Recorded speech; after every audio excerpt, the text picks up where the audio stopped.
it's just a piece of paper. Or in this day and age, in this economy, it's just a number on your screen. If you close your eyes, it goes away. If you close your eyes and maybe even doodle a couple extra zeros, it feels like you have even more of it. Money is fake. That's all it is. And not having it is also fake. And having it is also fake. Elon Musk will wipe out multiple billions of dollars of net worth like it's nothing.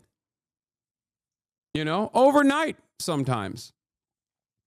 Right? That's cool. I'm just telling you, these are the conversations you can have with your landlord when, rent comes around. And because you have purchased bananas that month, something that we just simply don't grow in the United States of America, and now you have to pay $11 per banana, maybe $20 per banana. How much can a banana cost, Michael? $20 is now becoming the reality. When you have that conversation with your landlord, practice in front of the mirror, like money is a concept. Math. What do these words mean? These are the questions that we're going to be tackling today, because maybe the value of the dollar is not so valuable. Maybe money is not so important. Who knows? Who knows what will happen? Maybe we should read Grapes of Wrath again, because it seems like that's where we're going. Let's start off by talking about how tariffs work. Or no, instead, let's start off with Donald Trump. Yesterday was Liberation Day. Libertad. The day of Libertad. Donald Trump finally came out and said, hey, enough is enough. America, after being at the forefront of developing a complex network of supply chains that simply benefit the American consumers in a way that completely eviscerated the American working class, in a way that only benefits American capital owners, so that they can constantly chase profits overseas by manufacturing goods and products and commodities overseas and completely gutting the American middle class and the American working class, leaving them in destitute circumstances. Donald Trump said, enough is enough. We ate good with global trade, with free trade for quite a long time, and we want to eat even better somehow. But because I have no solutions, I've decided I'm going to put tariffs on every country on the planet, with notable exceptions: North Korea, Russia, and, well, Iran got 10%, I believe. But North Korea and Russia, I believe, are two countries that didn't get it. But also, we don't really do any fucking trade with them, so I don't think that's all that impactful. But Donald Trump, Big T, the T-Dog, the T-Man, he said, tariffs galore. It's the most beautiful word in the language. It's the most beautiful word for the most beautiful world and the most beautiful girl. Tariffs. That's right. Let's take a look at the tariffs that were placed upon Penguin Island and McDonald's Island. Places where we have a tremendous trade deficit with. Now, why am I talking about trade deficits? I'll get to that. I'm spoiling it. Let's talk about this first. With President Trump's new tariffs, take a look at this map. It shows the countries targeted by the president's trade war. Markets around the world are responding this morning. Our own market here is facing much, much lower. Yeah, and there is serious concern about the potential shockwave through the global economy and to American consumers' bottom line. We'll be breaking down a potential impact, but first, let's go to our senior political correspondent, Rachel Scott, at the White House. Good morning, Rachel. Also, I forgot. Michael, good morning to you. These tariffs are sweeping, and the impact will be widespread. A move that will not only reshape the U.S. economy, but could also shatter relationships with our closest allies as businesses and companies prepare to raise prices on everything from clothing to groceries. I can't tell. Is this good? Don't forget Mauritius. What do we even buy from them? What about Cambodia? What are we doing? Every country got slapped with a tariff so bad that countries that got 10%, like Turkey, were like, okay, he likes us. Donald Trump is behaving like an abusive husband, okay? Donald Trump is behaving like an abusive father, beating the shit out of everybody, okay? And the ones that only get the backhand one time are going, oh, he must like us a lot. That's the situation in front of us right now. That's what's going on. My fellow Americans, this is Liberation Day. This morning, President Trump dramatically escalating his global trade war, announcing his most sweeping set of tariffs yet on goods from every country that trades with the United States. This will be indeed the golden age of America. It's coming back. The president declaring a national emergency and putting into place what economists are calling the highest tariff since the early 1900s. Starting this morning, a 25% tariff is now in effect on all foreign cars. That could raise the price of new vehicles by more than $6,000. Then on Saturday, a 10% tariff on nearly all foreign imports.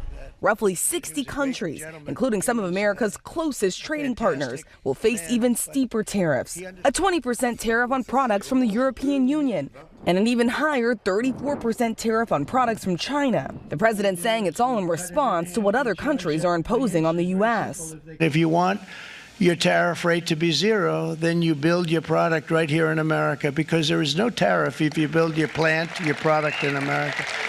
But experts warn those tariffs will only lead to higher prices on everything from groceries to clothing, iPhones to cars.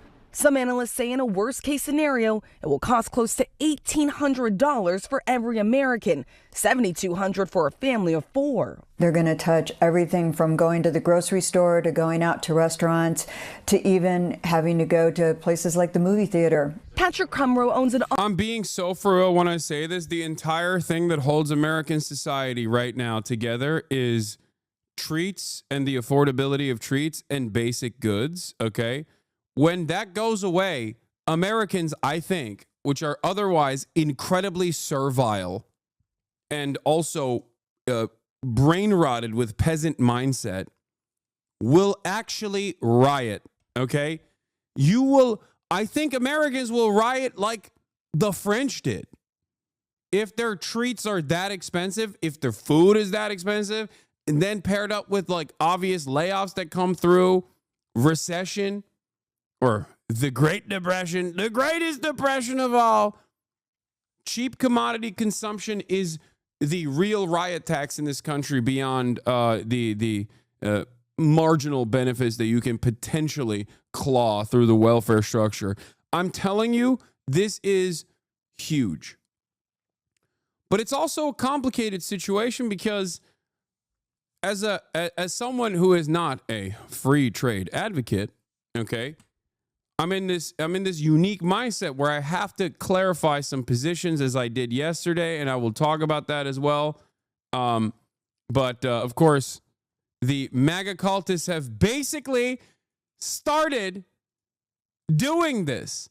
They've started. You do not need the new iPad. You do not need the new cell phone. You do not need the new video game console. You want them. There's a big difference. And if you look at the people whining about the tariffs, I challenge you to ask them how their lives have been affected in any way.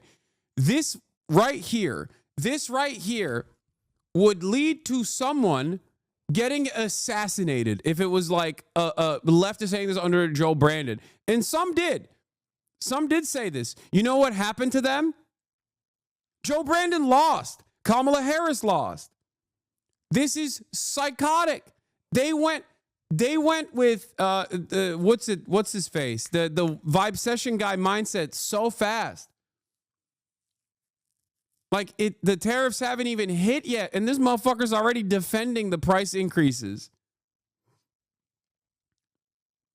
Amazing. I love that.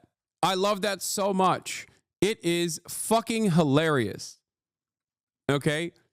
This has real first Trump era COVID is about to hit vibes, okay? This moment right here is a very unique one. Donald Trump yesterday said this is a historical moment. I agree. It kind of feels like we are at the precipice of something very interesting. It kind of feels exactly the same way that I felt right around when people started taking COVID a little bit more seriously, when we were like, wait a minute, a lot of people are kind of dying. What's going on here? What is this? Is this an issue? That's what it feels like. Like, it feels like we're at the precipice. Okay. Now, who knows what will happen? Well, I have some ideas, I have some opinions, and I will get to that. But the short and sweet of it all, free trade is ass. Free trade is horrible for the domestic manufacturing output, the labor in this country, and it's also predicated upon the consistent domination of the global South in an effort to have much cheaper slave labor elsewhere. Without that, maybe you could actually arrive at a theoretical free trade through currency exchange rates and things of that nature. But without imperialism, maybe you could have some semblance of free trade. Understandable, because then if everyone's material conditions are elevated to a degree where there's a price parity and there's a parity and an equilibrium, a benefits parity, if you want to call it that, then obviously there could be some semblance of free trade. But with imperialism, there is no real free trade. Free trade is, of course, a mechanism to displace the domestic labor and outsource it. And it was done by American business owners, people like Donald Trump. Make no mistake. When Donald Trump says these other countries are fucking us over, not anymore, he's lying to you. He's trying to hit a nationalist angle here, but it's the fucking American business owners that wrote the book. It's American capital that wrote the book. It's American capital that gladly shipped those jobs overseas. Make no mistake. When Donald Trump says, oh, it's China, they're fucking us up, he's lying. He is lying.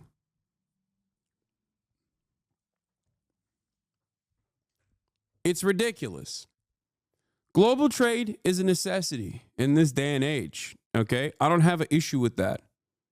I'm not a trade isolationist across the board. I am not a firm and committed believer in Marxist-Leninist Jushaist ideology. Okay? Having said that, what Donald Trump did yesterday, he said it was past presidents and our government, you idiot. No, you are the idiot. Because you don't understand. It is not our past presidents and our government. It is American capital owners that betrayed the American working class. Shut the fuck up.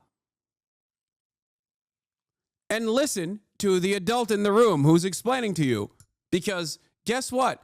All of those free trade agreements would be meaningless if American capital owners were like, yeah, no, I'm not going to actually move manufacturing to become more competitive in the global marketplace. Move manufacturing overseas, offshore labor like that.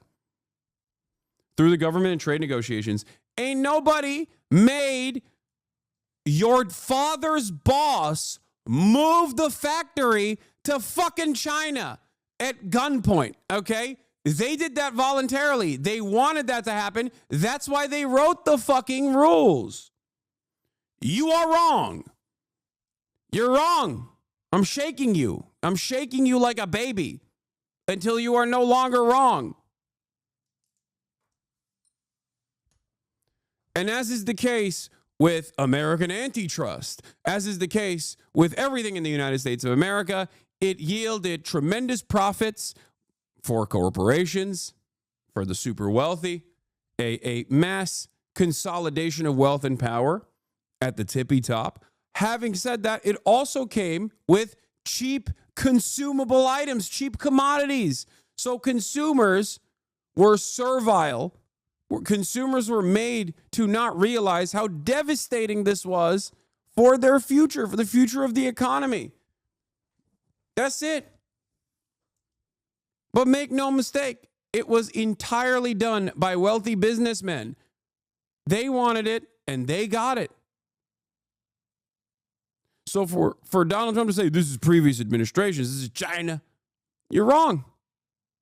It's the very same super wealthy people right now that are still in power and have become even more powerful in the consequence of this. Okay?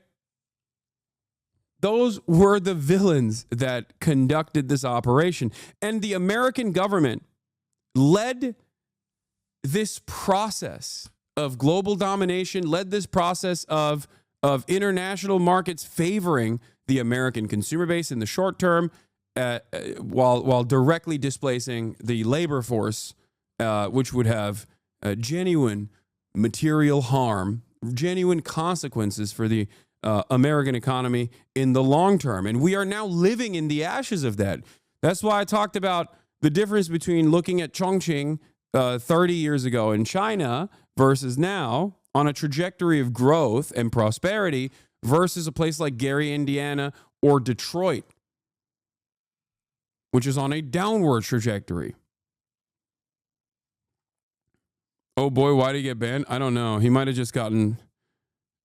No, he just got timed out by Toxic SJW, who didn't want to hear this person. But I untimed them out. Anyway. So, I need you all to understand cheap televisions and cheap consumer goods gave Americans the feeling of wealth. And because of endless domination overseas, specifically on the global south, unequal exchange of the global south, Americans, comparative to the living standards of the global south that were being dominated, were better off for sure. They were better off. Having said that, however, wealth is still relative domestically. You match it against those, you match those who have not against those who do have it, right? And in that process, I think wealth disparity grew tremendously in this country. And now we are in this predicament. And the only way out of this predicament, ironically enough, is to be China. Is to, efendim baba? Okay. Is to do China. Is to literally have industrial trade policy, nationalization of key sectors, boosting manufacturing, a federal jobs guarantee, a federal jobs program. That's how you're supposed to get out of this. With central planning. You're secretly excited about this all? Don't lie. No, I think that, I mean, this is a situation where I think Americans will break away from. This is a situation where I think Americans will break away from Donald Trump, regardless of what these fucking freakish, cultish losers are saying. Because you can't make someone, through the cult mentality, you can't make someone believe that they have more money in their pocket. If they feel it, they feel it. Okay? Oh, dude, China like removed term limits for their premier like what Xi Jinping did? Yeah, ironically enough, that question you're presenting is exactly what we are doing. We're doing the bad parts of Chinese governance and not the good parts of Chinese governance. America already had a surveillance state. It is accelerating. America, at the very least, cared about like a theoretical free speech. It's eroded. We're moving in the Chinese direction in all the worst ways, in all the wrong ways, and not moving in the Chinese direction in all the best ways, in the right ways. Even development, rapid urbanization, massive infrastructure projects, massive infrastructure expenditures. This is the problem. That is the issue.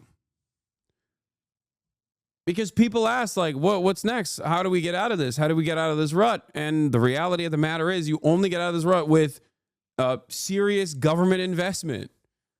That's the only way to get out of this. You cannot rely on the capital owners that put you in this fucking place, put you in this problem to begin with, You cannot rely on the magnanimous nature of capital owners. You cannot bully them through tariffs to boost manufacturing domestically. That process will take far too long. You still have to have serious control over that transition. And Donald Trump seemingly is not interested in doing that at all. This is a problem. This is an issue. And I don't think people understand it. The reason why I bring up all this stuff is because I am not anti-tariff. I've never been anti-tariff. I've never been anti-trade protectionism. However, what Donald Trump is doing is not trade protectionism at all. And that is very important. That's important to understand. That's important to address, and we must address it, especially at a time when there's a lot of confusion because you got Sean Fain, who I love, who I admire, who I think is brilliant, revolutionary, and very very critical of the Trump administration, coming out and saying some of these tariffs are good. And I want to cover that. I want to cover the Democracy Now! Piece that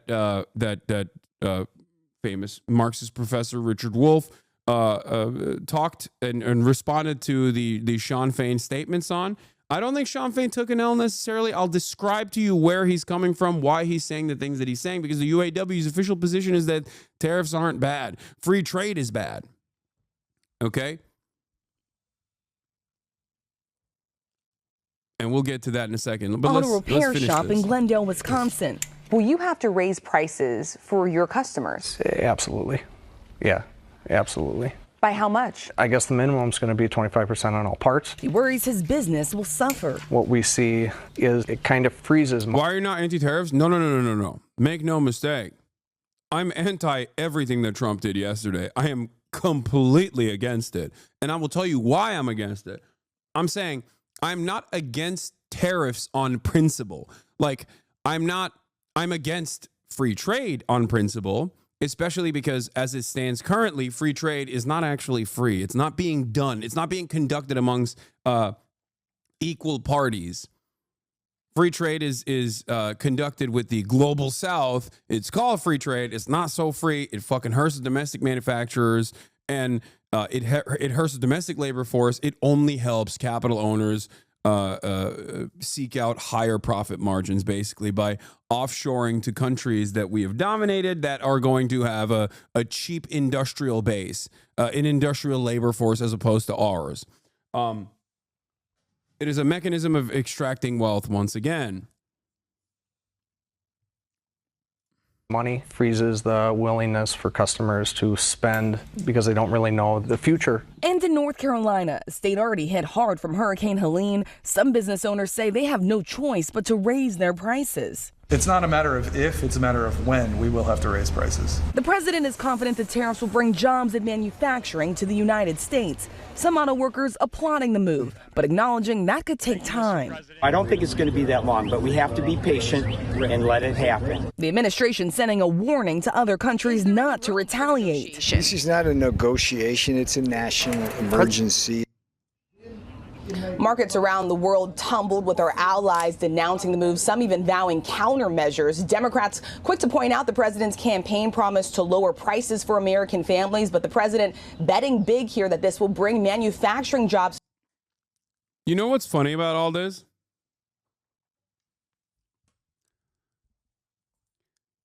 If I'm a European leader right now, I'm fucking pissed because this entire global trade structure was directly designed by American businessmen and European businessmen as well, but specifically dominated by American businessmen. We built this complex web. We took advantage of this complex web for decades. And now Donald Trump's like, nah, I'm done. I want more in return from you. And the reasons why he's doing this are there's the suggestions that he's making, like what he claims he's doing this for, and what I know is the real reason why he's doing this. And I'll be very honest with you. It's clear. This is to try and decouple the West, specifically the United States of America, from China as the manufacturing hub of the planet. That's it. Okay? This is seen as a matter of national security. This is a national security concern from the perspective of the anti-China hawks in the American government.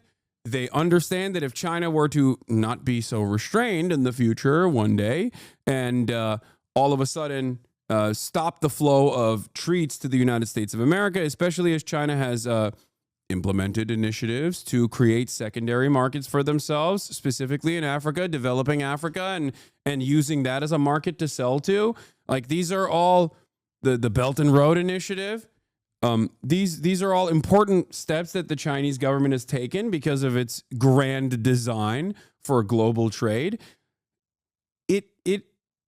In that process of China decided, yeah, you know what, we're just not, you're fucking us over. Okay, no more goods for you. It would collapse the United States of America. It would just collapse it. It would collapse the entire West.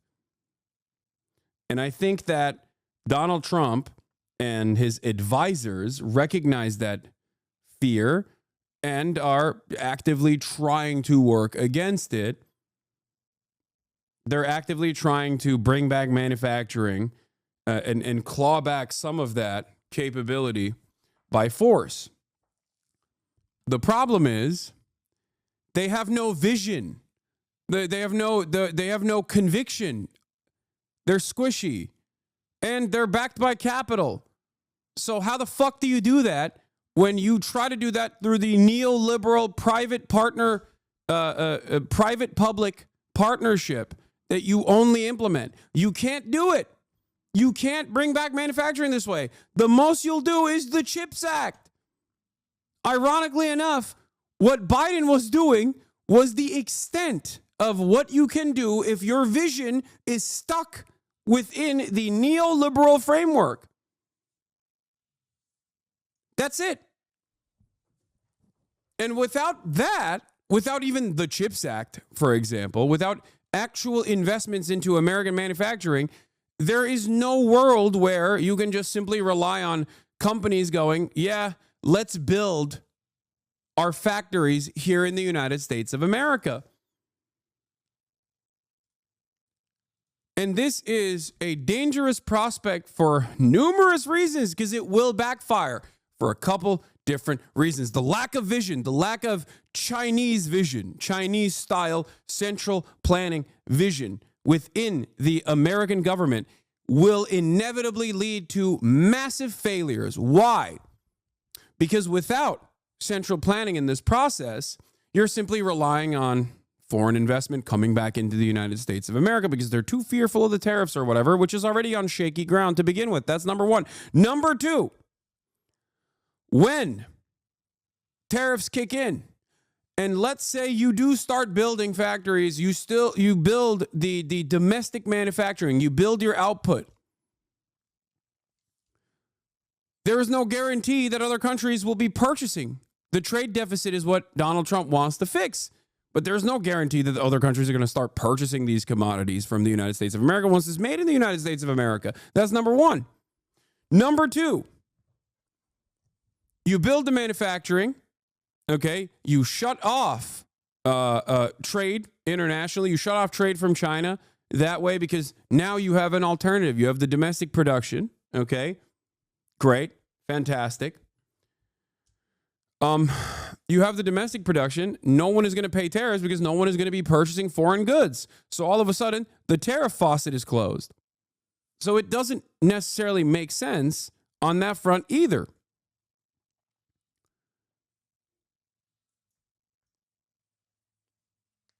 And more importantly, even in the short term, tariffs will, of course, lead to inflation.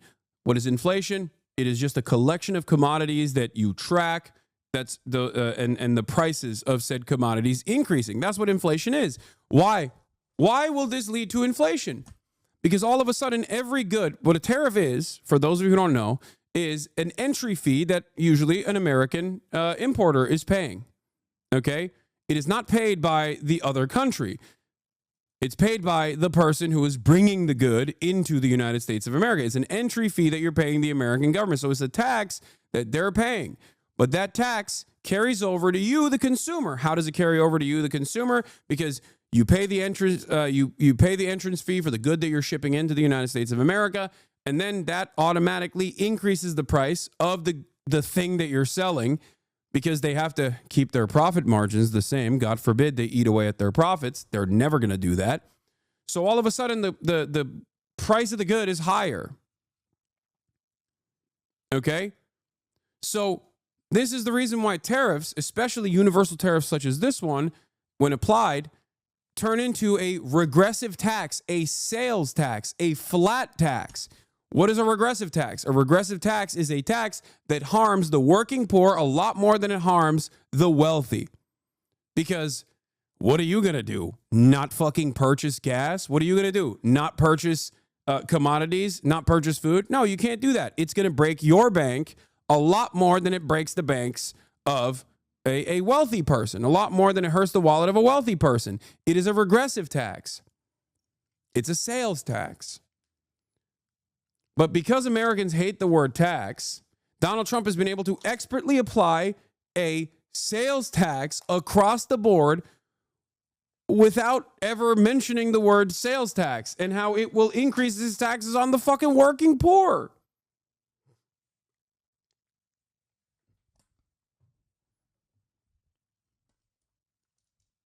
That's it.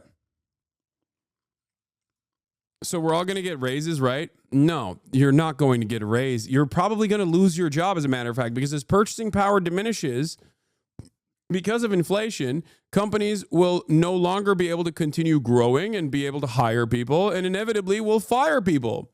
Layoffs will happen, which will accelerate the lack of purchasing power in the country. It will cripple the economy, and you will go into a depression. A great one! A Great Depression! And this has happened in the American past, in the not-so-distant American past, as a matter of fact. So on the one hand, I wanted to make sure that you understand that I am not necessarily anti-tariff. I am not necessarily anti-trade protectionism. I think trade protectionism can be good, especially when there is a domestic competitive industrial force that already exists in the country, so they can quickly accelerate production. For car manufacturers, for example, this very much exists. For the UAW, for the American car manufacturers, this is seen as beneficial. However, the issue here is, as it has happened in the past, when Donald Trump did tariffs before on other goods last time around, and as tariffs have been implemented in the past, domestic manufacturers will also increase prices. So unless, and this is the last part of the problem that I was explaining earlier, unless there is price caps for American domestic manufacturers coming from a competent administrative state that actually wants to boost domestic manufacturing without making the American consumers incur that cost, they have to do price controls. But they will never do that. And this is precisely why historically, whenever tariffs happen, American manufacturers also increase their prices, as they did during COVID, regardless of supply and demand. This can only be done because of the tremendous amount of corporate consolidation that took place. Greedflation would not exist if there was at least a regulatory apparatus that stopped companies from behaving in these ways where they're like, well, you have more purchasing power, I'm just going to increase my prices. And it seems like, you'll yell, but not at me. You'll yell at the fucking government. Great. Okay. My profit margins will go higher and higher year over year. It's fantastic. Do you understand the problem here?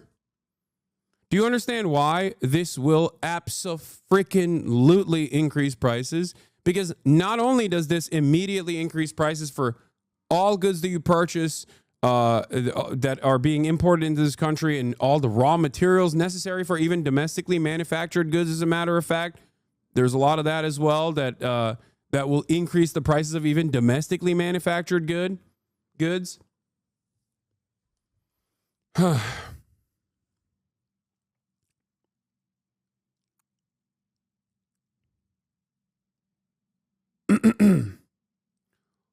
But outside of that, domestic manufacturers will also increase their prices because now there's market demand for it. Now everyone else's prices are higher. Why should you make less profits? Because once you recognize that under capitalism, there is never, ever going to be a moment where those with the fiduciary responsibility of constantly improving their profit margins for their shareholders, people that are legally bound to constantly improve shareholder value will always increase the profit margins to the best of their ability, always improve shareholder value to the best of their ability. Then you start recognizing that they will never have an incentive to reduce the profits. They will never actually keep prices stable unless they're forced to keep prices stable. And a country like the United States of America has never done that, with the exception of Nixon, I guess. And Trump is certainly not the guy, I think, that will do that. This is why prices are slated to fucking explode.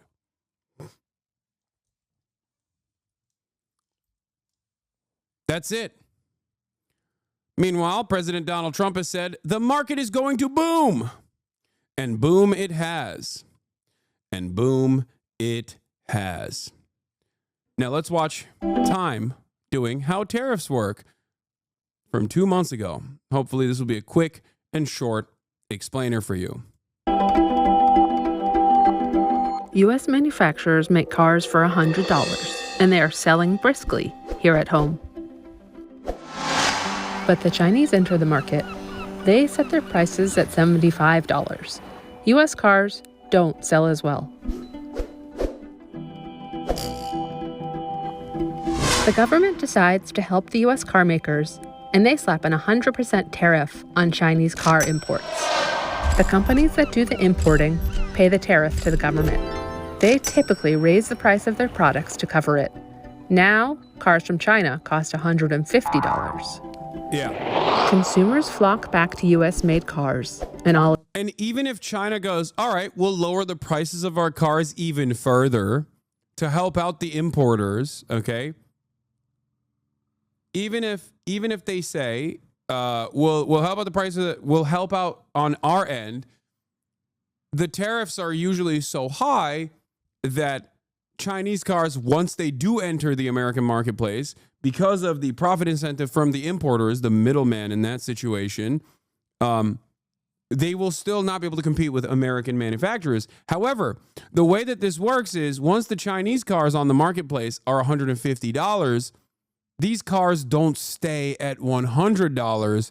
They go up to $125. Sometimes they also go up to $150. Do you understand? Because the same incentive structure, the same profit motive exists for the domestic manufacturers as well. So they take advantage of the market and they also increase their prices. All is good again. China may even open plants to build cars in the U.S., adding U.S. jobs to avoid the tax. But China likely retaliates and slaps tariffs on U.S. goods, making them more expensive overseas and hurting U.S. exports in different industries. Increased demand for U.S. cars and a lack of competition from other manufacturers may motivate U.S. car makers to raise their prices too. The market becomes less efficient and innovative. Yeah, this last part is just, to a certain degree, this last part is obviously, how do I put this? It's pro-capitalist, and capitalists love free trade, and capitalists, of course, hate any kind of trade protectionism. There are obviously short-term negative pressures on the market, for sure, when any kind of trade protectionist policy is implemented. Okay? This is correct. Price increases is what I'm talking about, for sure. Having said that,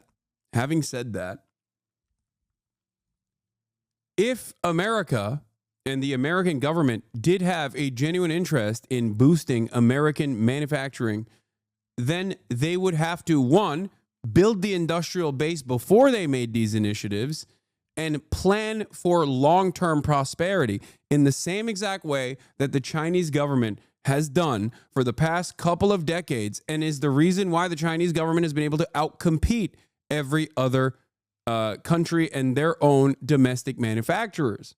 You can't compete with BYD because BYD is getting funded by the government. That's it.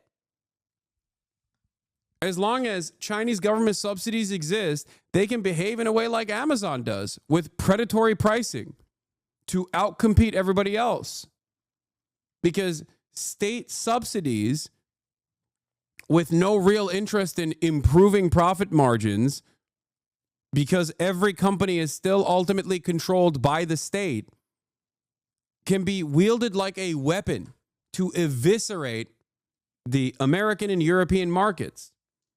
Okay? Wait, you're admitting it? What do you mean? There's no admission here. This is just reality. This is analysis of what reality looks like. It's not a secret. It's also something that I want. You're admitting it's unfair trade practices? It's not unfair trade practices, dumb fuck. It's only unfair trade practices because America can't fucking compete. What are you saying? We also subsidize our agricultural output, for example. I think it's significantly less fair when the United States government dominates a country and incentivizes them not to produce their own agricultural yields and instead makes them poorer and poorer as a consequence, and simultaneously offer them our subsidized agricultural output instead. That's unfair. What China is doing is competing in the global market. China understands the game and plays it too well, and you're like, oh, it's unfair. They're dunking on us too much. Subsidize the single industry and keep prices low, bankrupt all other companies in the industry, not unfair. My friend, that's a government. You're just coping because our government won't do that. I'm saying our government should do that. Hello? You're mad that America set the rules of the game and China is fucking dunking on us. It doesn't make any sense. And I'm literally talking about teaching America how to dunk. And you're like, no. Don't teach America how to dunk. Let's just put tariffs. If that is not unfair, then what's wrong with America giving free food and clothing into a third world country, destroying their local industry? Because the over-reliance on free food and clothing for the global South comes from what America did prior to that. Okay? China did not do that to America or Africa. Do you understand what I'm saying? We dominate these countries and then we make them reliant on our free agricultural output that we subsidize on our end. We do it so that our farmers can make a living. We do it so that those countries never develop their own agricultural output. That is infinitely less fair than China being like, all right, you think China isn't doing this on purpose? Wait, what? I don't think you understand, man. I don't think you understand what I'm explaining to you. Okay? I don't think you understand what I'm explaining to you at all. You are not comprehending anything here. China is competing against countries that are more powerful than it, because they are able to use the profit incentive backed capitalist liberal democracies and their lack of interest in dominating private corporations or controlling private corporations against them. America is doing that, on the other hand, to significantly poorer nations that we have kept poor, that we have robbed blind. He's running circles around you intellectually. I know he is. Yeah, if you're the stupidest person on the planet, then yeah. Why Twitch is recommending me terrorist propagandas? I don't know. Is there like a pro IDF account on here that Twitch is recommending to you? Is that what's going on, chatter?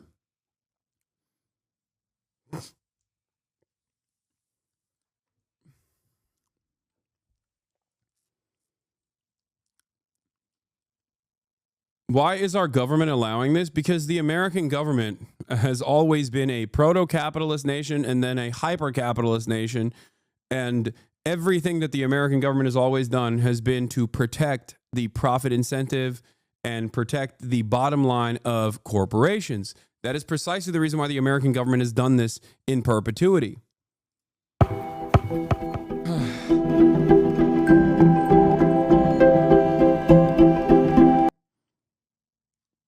That's it.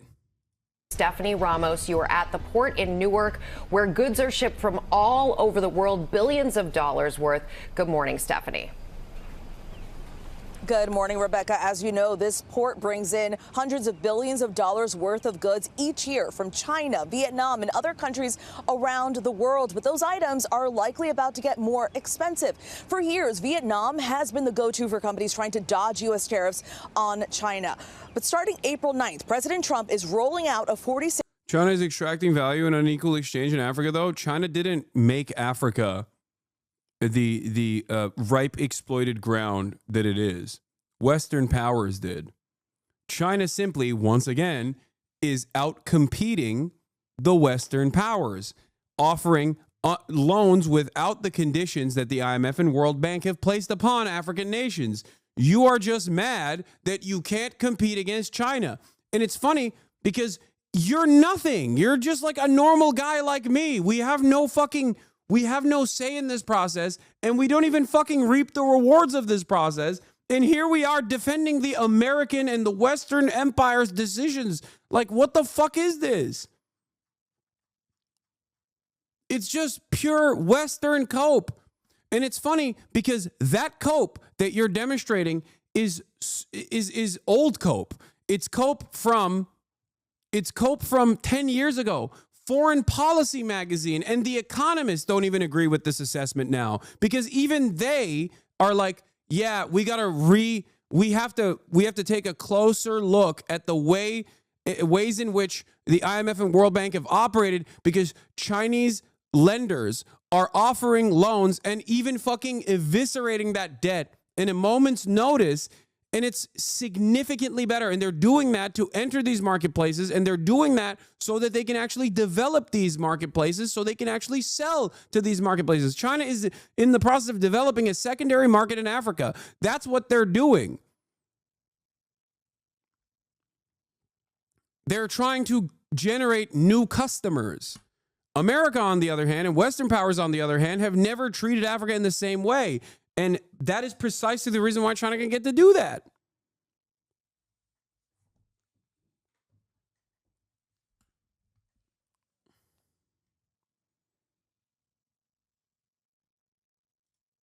Oh, yeah. China's extracting mineral resources from Africa, which they use to build more value-added products to sell back to them. China will never give up their IP and tech to give African countries the technology that would actually allow them to climb the economic ladder. Again, the age-old adage once again comes true in the chat over and over again. Like, this person does not work for the Atlantic Council, and yet here he is repeating the same fucking sentiment, even though he's just like a random dude. What's it to you is the question that I ask, especially as America and the American government right now is destroying your fucking future, destroying your prospect for ever retiring, and you're over here still giving lectures about China. Age-old adage, once again, when China comes here, they build a hospital. When the Westerners come here, they give us a lecture. That's it. That's what you're doing. That's all you got. All you got is this. And it's funny because you're not even a Western diplomat. You're not working for the IMF. You're not working for the Atlantic Council. And here you are repeating shit that you read. It does not make any sense to me whatsoever. I don't understand it. Yeah, I mean, we've already covered this.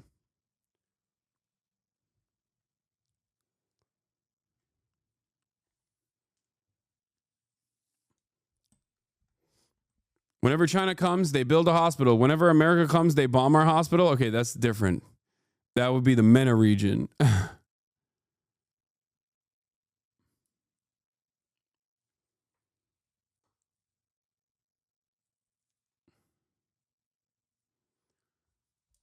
China would never be able to take advantage and develop these new relationships with African countries if it wasn't for the West's evisceration of African nations and consistent exploitation, hyper exploitation of African nations. You understand that, right?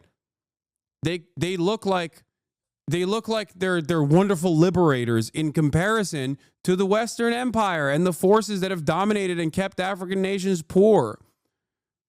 In the words of Parenti, you don't rob a poor man, you rob a rich man. It's not like Africa and African nations are poor across the board. They are actually resource rich.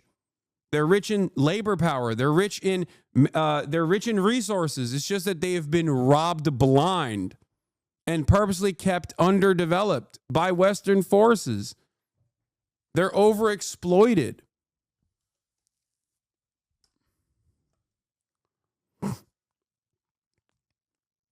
In any case, let's continue. 6% tariff on imports from there, possibly bringing a major price hike for many popular products. So let's say you want to buy a $30 shirt made in Vietnam. If the business passed on the entire cost of the tariff, that $30 shirt just became $43.80. Brands. I mean, that's insane, dude. That's everything, because we designed global trade this way. We did this. It's so funny when you got working class chatters in here who are still trying to defend Trump's decisions, and they don't even realize that, like, you are going to be paying for this increased sales taxes. That's what this is. I don't think this is a move that Trump has made in an effort to shred the free market policies that have taken place, the complex global trade. I think it's not trade protectionism to boost domestic manufacturing, but instead to decouple the United States from its over-reliance on China and other countries within the sphere of influence of China that America and the Western nations have relied on for far too long for cheap consumer goods. But because there is no vision there to boost domestic labor and boost domestic manufacturing, that this is just simply a fucking additional sales tax that you're paying for. And you're defending it. You're defending it because of a guy who is from a class that literally did this to you and ruined this country's economy in perpetuity, is telling you, actually, it's good that you're paying the sales tax because somehow, somewhere along the line, it's going to fix itself. It's hilarious. It's ridiculous. It's fucking peasant mindset. My lordship, I will give you more. The rest of the peasants are withholding grain from you, my lordship. I will make up for the demand. Take my wife. Prima nocta, your grace. Like Nike, Hasbro, even Apple have shifted some of their production to Vietnam to avoid U.S. tariffs on China. But Nike could face a big blow. The company produced 50% of its footwear and 28% of its apparel in Vietnam in its 2024 financial year. And here's another big change. Popular cheap brands like Shein and Temu will face steep tariffs for the first time as the White House ends an exemption preventing tariffs on small dollar shipments from China. So what can you do? Well, first check the labels. See where your favorite products are made and consider buying from elsewhere. And if you're on a budget, consider buying secondhand. It's a really great way to avoid these new tariffs and be more sustainable too. But with the changes coming, this could really reshape everything you wear, from your shoes or even the toys that your kids play with. So get ready for a shift. Michael. Yeah, you're right. Get ready for a shift, all right. Breaking news. Trump asked point blank about stock market plunge following tariff announcements. Let's see how he responded.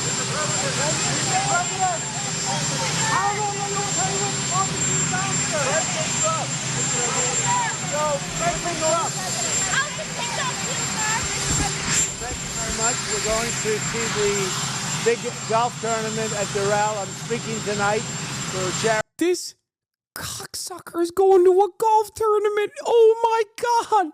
Are you fucking joking? Ain't no fucking way. Are you kidding me? Dude, no. Dude, if you are a Republican and you voted for this man and he just gutted your nest egg for a fucking retirement that you will never have, and then turns around, he's like, I'm going to a golf tournament, baby. Everything is grocery. Everything's computer. And you're like, that's right. That's my heaven sent president right there. He's got the heavens mandate, brother. If you don't understand that he's fucking you and not even doing it in a way where he like shelters you from the impact, he's just fucking you and saying, what are you going to do about it? If you can't comprehend that this man is Tsar Nicholas, exactly. It's giving Marie Antoinette.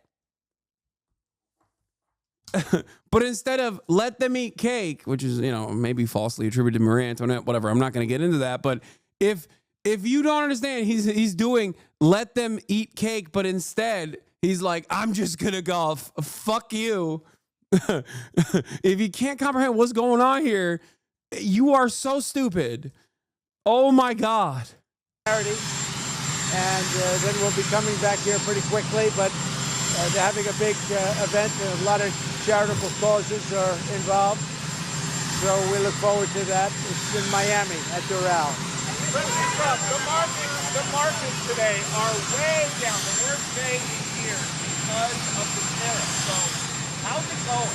I think it's going very well. It was an operation, like when a patient gets operated on, and it's a big thing. I said this would exactly be the way it is. We have $6 or $7 trillion coming into our country, and we've never seen anything like it. Oh, it's the going markets are going to boom. The stock is going to boom. The country. It's gonna boom. It's gonna boom. 5 booms. Like 9/11. Lots of booms. Stock market is getting hit. Just like 9/11. Big booms. It's going to boom. And the rest of the world wants to see, is there any way they can make a deal? They've taken advantage of us for many, many years. For many years, we've been at the wrong side of the ball. And I'll tell you what, I think it's going to be unbelievable. The thing that people have to talk about, we're up almost to $7 trillion of investment coming into our country. And you'll see how it's going to turn out. Our country's going to boom. Yeah. So the Dow is down 1615, down almost 200 in the last 2 years. I just don't understand why. I was looking forward to hearing from Asmongold today, and it kind of it disappoints me that he's not live today to talk about how based this is. You know what I mean? Yeah. Well. Like, I really thought he was going to be popping off, talking about how based. It's based. Chat. You don't understand. You're Asman's biggest fan? I am his biggest fan. I think he is my North Star. He is how I try to comprehend what like the MAGA base and what their feelings are on any given day. Without him, I feel lost. I feel rudderless. Do you see what I'm saying? Like, oh, it's the golden age. Yeah. Asman's on his way to a golf tournament. Yeah, fuck around and find out, chat. Yeah.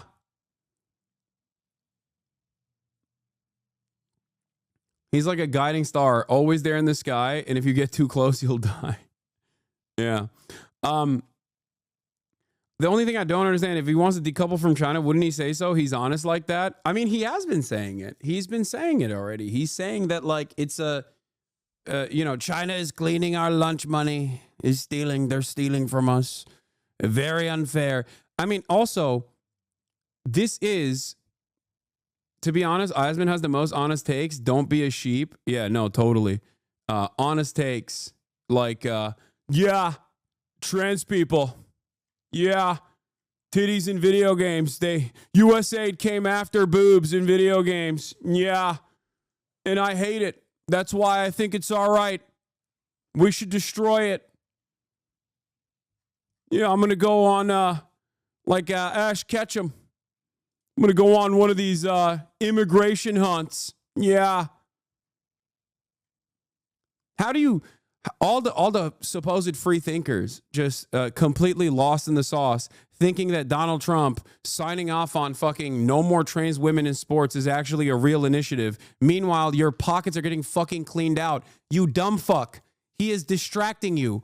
Okay. And anyone that says that's based is also participating in that distraction. Whether they care about it or not doesn't matter. Inadvertently or directly, they are playing a role in you losing out on what the actual things that will impact your life look like. Trans people have no control over your lives. They are not at the fucking, the executive boards of BlackRock, okay? It's not an undocumented migrant that is fucking you over. An undocumented migrant is not your landlord, okay? They're not your boss.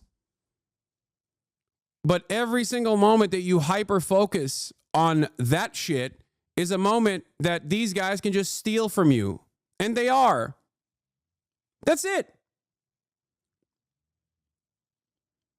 You might think you might fancy yourself to be open-minded or woke on what the fuck's really going on, but you've deluded yourself.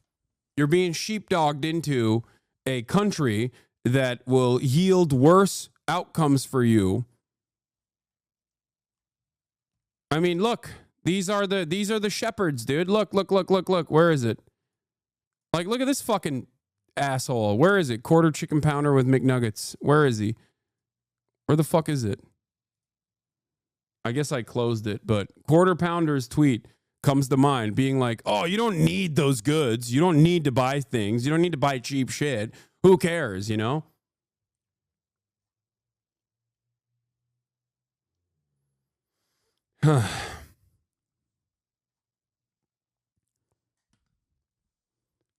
Also, I've never said Asmongold is stupid. He's smart enough to understand what the audience demands.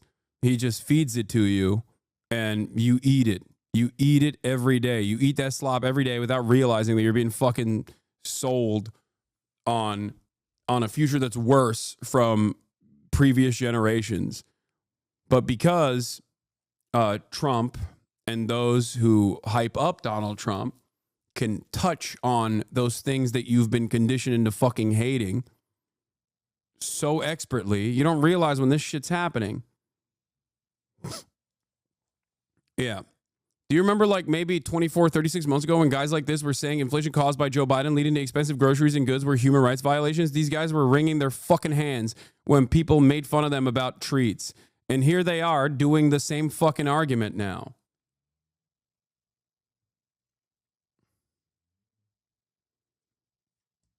Who's the guy in response to the Quarter Chicken Pounder tweet? Wait, hold on. It's this guy. It's this. Wait, where is it? Where is it? Where is it? Where is it? Where is it? Here, it's this, chatters.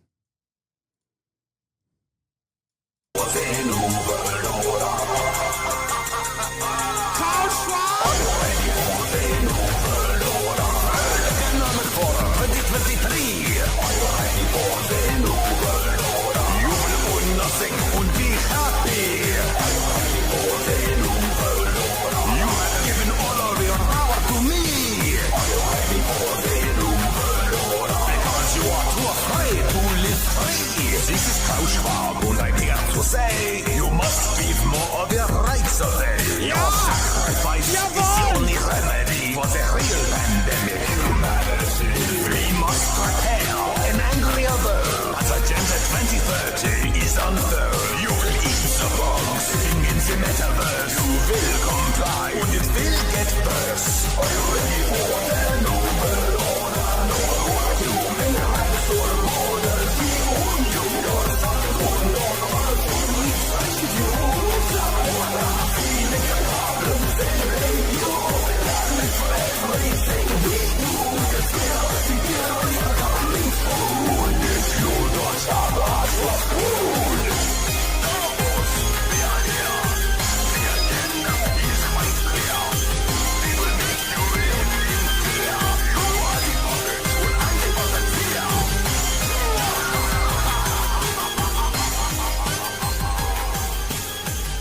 Yeah.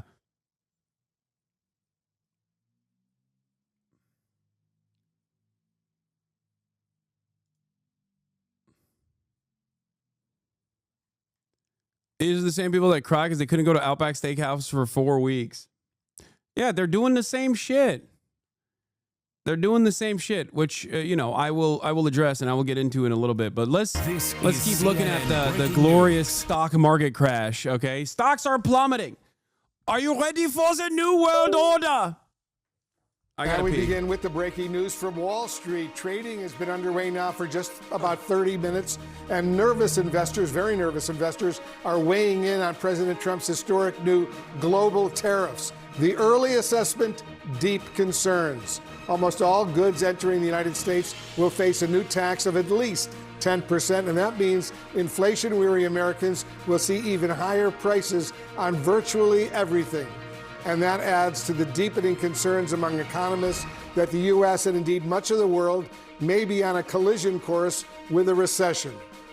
Let's begin this hour with CNN business and politics correspondent Vanessa Yurkevich. She's in New York watching all of this unfold. So Vanessa, where do the markets stand right now? Wolf, markets are tumbling as investors are really digesting worse than expected tariffs. You have the Dow, the NASDAQ, and the S&P all down below, as you can see there, 3%. Retail stocks in particular really selling off. Nike, Adidas, Lululemon, these are companies that source a lot of their goods from abroad, countries that are now under higher tariffs. And just look at the countries that were hit in yesterday's announcement. You have the European Union, 20% tariff. You have Japan, 24%, China, 34%, and Vietnam, 46%. Key trading partners to the U.S. Investors are worried what this means for businesses and then, of course, those businesses' profits. But let's just reset. What do we know right now? We know that there are auto tariffs in effect right now. But coming on Saturday is that 10% universal tariff on Wednesday, higher tariffs on about 60 countries, tariffs on auto parts, foreign auto parts on May 3rd, and then maybe coming additional tariffs on lumber, semiconductors, and I'll add copper there as well. And as you mentioned, Wolf, there is talk of what this could mean for a recession. I just spoke to an analyst who says that the longer that these tariffs stay in place, the more likely that there will be a recession. We also heard from Mark Zandi from Moody's Analytics, who said if they follow through, if these tariffs go into effect, I'd buckle up and brace for impact. A recession seems more likely than not. Wolf? All right, Vanessa Yurkevich in New York for us. Thank you very much, Pamela. Well, Wolf, the White House and Republican lawmakers concede that the ripple effect of the tariffs will cause some pain to Americans. But the White House says it's the initial cost to revive manufacturing jobs in the U.S. Too much winning. You'll say, Mr. President, we've done enough winning. Please, we no longer want to win. We no longer want to win again. Too much winning. I'll say, no, you'll keep winning. Here's what the vice president said this morning. For 40 years, we've had an economy that rewards people who ship American jobs overseas and raises taxes on American workers, and we're flipping that on its head. We're going to cut taxes for American workers and for American companies that build here. We're going to make it harder to ship American jobs overseas. It's a total shift in the way that we've done economic policy in the United States of America, but it was necessary. Hey, Americans. I know that you've seen your 401ks diminish by like 30%, but have you said thank you yet? Have you said thank you recently? Have you said thank you, Mr. President? Because guess what? When your 401k goes away, that'll only cause you to grind harder. I'm doing this for you. I'm doing this for you. Have some respect.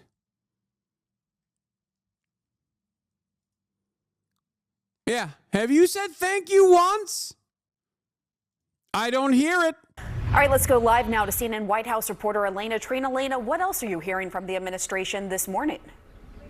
Well, Pamela, it's clear that the White House has been very intentional in its messaging. You know, despite some of the president's defenders, Republicans on Capitol Hill, others who have argued that the president is a pragmatist at heart, that perhaps he would pull back on some of these tariffs, it's clear they were wrong. The president was serious about this. And as Vance just laid out, and as we've heard from other top advisors this morning, he is committed to these tariffs really because he fundamentally believes the United States is getting taken advantage of, and he wants to really break the trading system that has been built over the last 70 or 80 years now and see this realignment. Now, we heard from Press Secretary Caroline Leavitt this morning. She was speaking with CNN. She said that, you know, this isn't going to be a negotiation. This is a national emergency. Listen to how she put it. The president is firm in his approach, and the president is... Yeah, J.D. Vance also revealed the second incredibly nefarious side of this, which is that this is like the other purpose for this. I've mentioned this a couple times in the build up to the tariffs, where, you know, when Trump says something and he's put his mind to it, like he will do it. And when there's too much backlash, he'll maybe claw it back a little bit and say, I fixed it, even after he broke it, right? But in the lead up to it, I kept repeating, like, there's a couple things that he's going to do here, which is, I think he's trying to abolish income tax, which is insane. It is like one of the only progressive taxation methods that the government has, even though it still tremendously benefits capital owners, because capital owners get taxed at a much lower rate because they get taxed on capital gains rather than straight income, right? They get taxed on capital gains rather than straight income. So this, like, even though there needs to be more work and there needs to be an increase in the top marginal tax rate, and also additional taxes on wealth as well, okay, we're moving in the direction of abolishing that and saying, see, we're filling our coffers with tariffs instead of income tax. It's a long-standing Republican project. But of course, if Trump were to do it in the way that Republicans were suggesting initially, he would just say, we're doing a mass sales tax, which will harm the working poor overwhelmingly because it's a regressive tax, instead of having income taxes. But this is a way to package that as though he's like boosting American domestic manufacturing, when in fact it's just a regressive tax that will be slapped up on top of the working class, because the tariffs, the entry fee that corporations pay, will be carried on to the consumer in the form of price increases, leading to hyperinflation.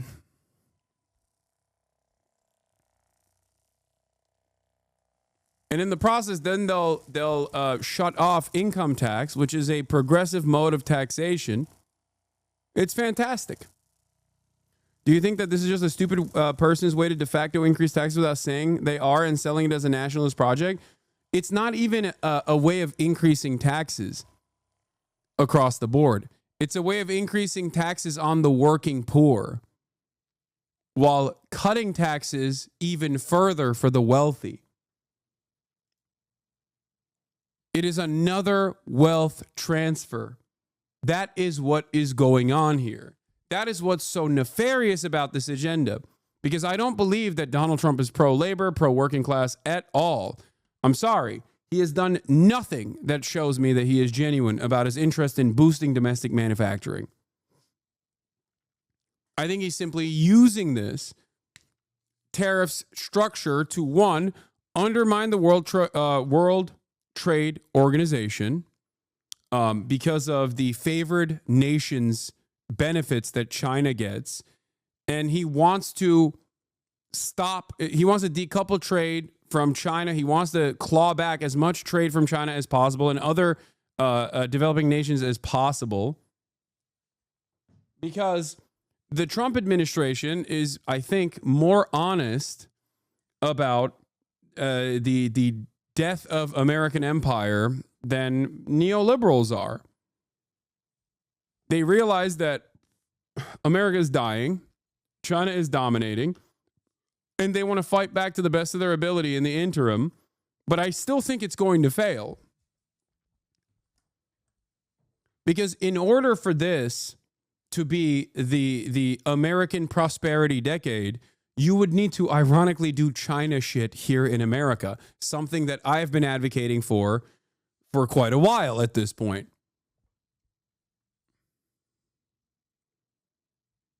That's what's going on. Donald Trump and his admin understand that China is dominating. And they want to, because they don't like that, and because they're terrified of the prospect of no longer being the hegemonic superpower, they want to claw back as much manufacturing as possible. But because they are allergic to nationalization and initiatives that the government controls and government-funded initiatives that are in the public sector, they will not be able to fix this problem. And all this will work, all this will do is basically yield super profits for the super wealthy once again. That's my assessment here. And that's where I think the UAW's analysis and even, and I'm afraid to say this, like Sean Fain's assessment here falls short of what is actually taking place.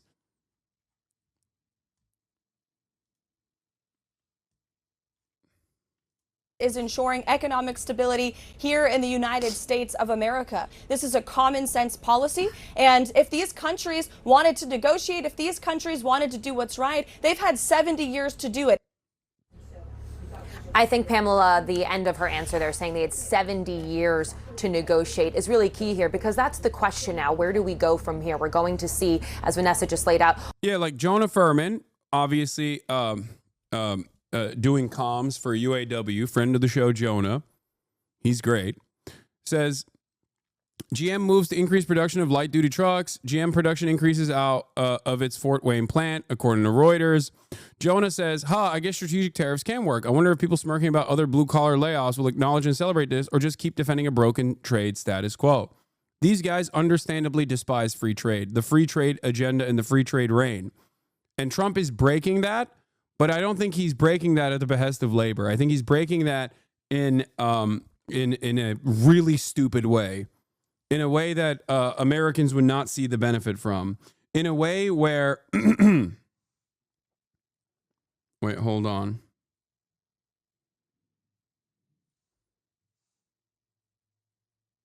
One second. I generally agree, but I also think that this might also be a pretext for seizing emergency powers. He's actively trying to throw the country into anarchy in order to deploy military domestically. I hope I'm wrong. I don't know about that. Always seems like a catch-22 since we're also moving jobs back to the imperial core. Happy to see more domestic union jobs, but do you think it strengthens the labor movement internationally? I think it raises the share of profits going to labor when multinational corporations have to pay $37 an hour instead of $3 an hour. I just don't think it's going to happen. I think this is going to lead to the American working class becoming even more desperate. And instead of wages increasing, the more desperate domestic labor force will work not for $37 an hour, but instead for $25 an hour. That is what I fear. That is what I worry. I think this is a very optimistic assessment. And it is virtually impossible for me to feel optimistic about a Trump future. That's it. That's what I think. All of these different countries likely respond and in kind to these tariffs and retaliate. That could further escalate this trade war now. And so that's really the key question. One thing as well, just as we watch the stock market, is that the president has been far less reactionary to how the stock market is in this term, in his second administration, than in his first. We have been told repeatedly now not to see him react to the stock market directly because of this. Instead, he has said repeatedly now that he believes there will be some short-term pain. So I'd keep that in mind as well as we cover this. Pamela? All right, Elena Treen, thank you so much. Wolf? All right, Pamela, as we mentioned, analysts now say that President Trump's tariffs will likely plunge the global economy into recession this year. Some countries say they're hoping they can negotiate with the U.S., while others have vowed swift retaliation. Listen. で、アメリカ政府に対しましてはこれまで We had been requesting the U.S. government to review its unilateral tariff measures at various levels, and we are extremely disappointed and regret that such measures have been implemented nonetheless. Our intention remains to secure a deal, but nothing is off the table. We will continue to make the strongest case for these unjustified tariffs to be removed from our exporters.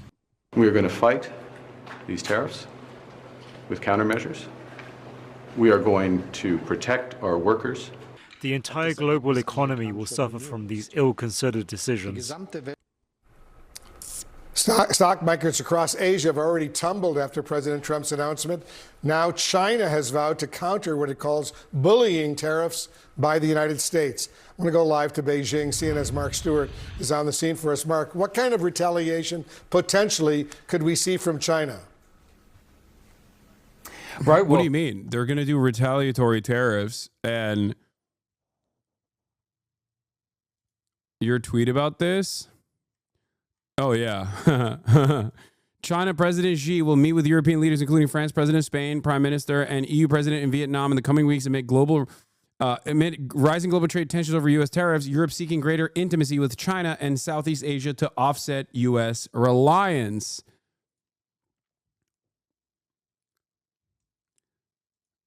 Gift wrapping a Chinese century of prosperity, accelerating the inevitable demise of American empire, and gift wrapping the Chinese century of prosperity. My biggest mistake was not learning Mandarin.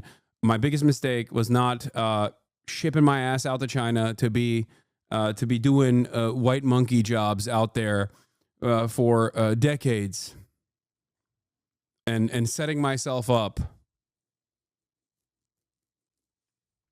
It's not too late. I was early to the market with China glaze. Many people yelled at me. Many people freaked out over it. And now many of you will learn this hard lesson. Yeah, Xi and this is from the first Trump term. Xi and Trump have afternoon tea at Forbidden City, where Donald Trump shows Xi Jinping his granddaughter speaking Mandarin. Like a Chinese leader.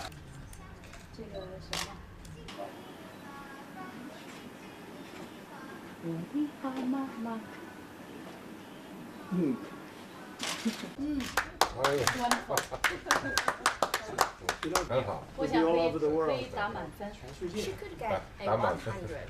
Okay, so full score. She's living my dream. He's living my dream. I wanna sit across the table from Xi Jinping and tell him Ti Shang Tai Yang Hong Ya Hong Dong Dong E Xi Shong De Tai Yang Xi Ma So Dong E Da Ling Da Wo Men De Xi Feng E Ren Men Fan Shen Dang Xiang Jiao Zhou Zhu Ren Ya Yi Xi Yo E Ya Ya Xi Yo A Ren Men Fan Shen Dang Xiang Zhou Zhou Zhu Ren. That's my dream. That is my dream. That is my destiny. Okay?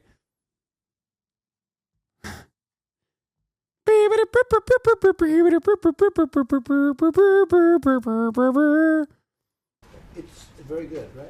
She's very smart.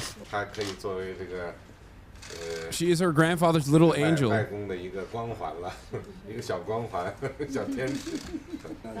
She's also a messenger of U.S.-China relations.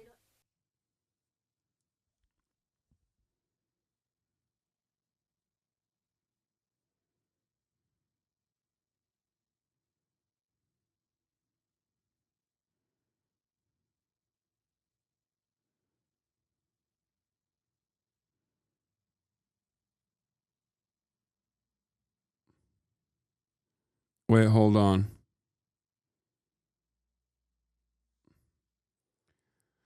Hasan is like a toddler who learns a song and performs it constantly. Yeah, performs it well. Xi would deservedly send your ass to camp if you did that. Yeah, okay. Well, I would still be in China if that was the case, though.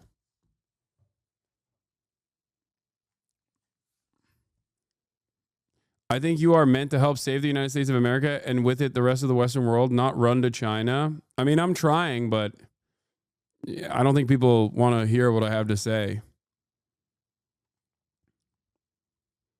You're brainwashing us all. I can almost sing it just from how much you do.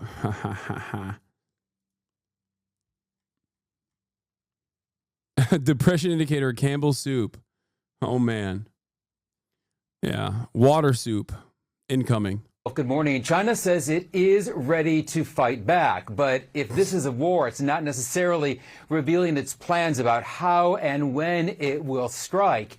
It certainly has the option, though, of continuing on the tariff theme by instituting more tariffs, more punishment, specifically targeting American farmers.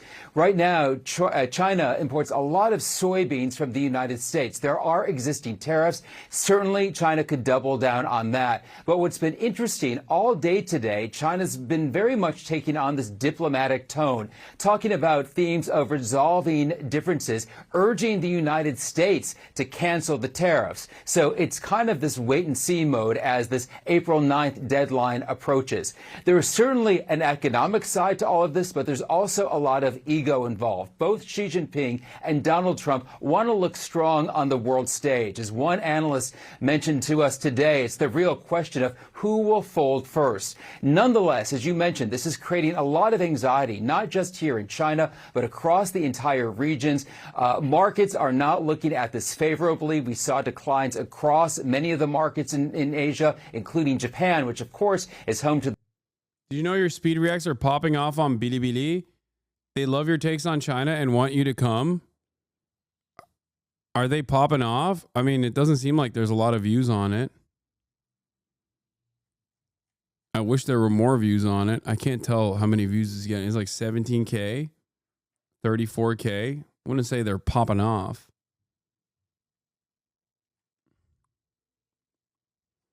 The first vid has, oh, this is 900,000 views.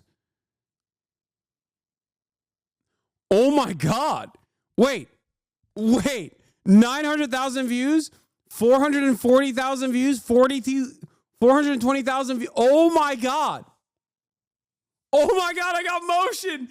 On Bilibili. Let's go. Woo! Let's go, baby. Let's freaking go. Oh my God.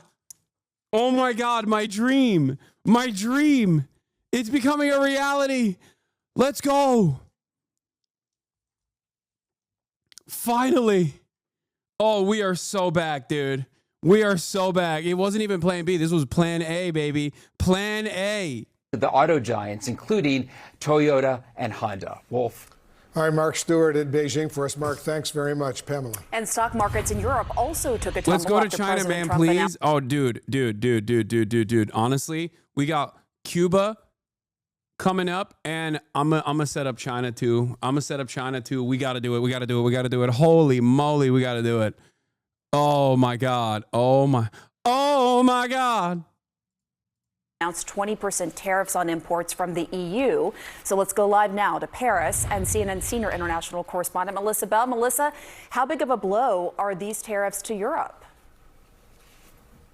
Look, a senior European official has been talking to me just a short while ago about the figures. They were handed this 30-page document yesterday. Europeans are contesting a bunch of the figures. They say that it's full of mistakes. There are things that have been seen applied, tariffs applied to them twice. Overall, what Europeans are saying is that if you look at the last 3 rounds of tariffs that have been applied to them, it is 70% of all European goods that head to the United States that are now the subject of tariffs. That is 380 billion euros worth of goods. So it's a huge blow to the European Union. And what's interesting is that the Commission is saying on one hand that it's going to seek to negotiate. The high-level negotiations with Washington begin, we understand, even tomorrow afternoon.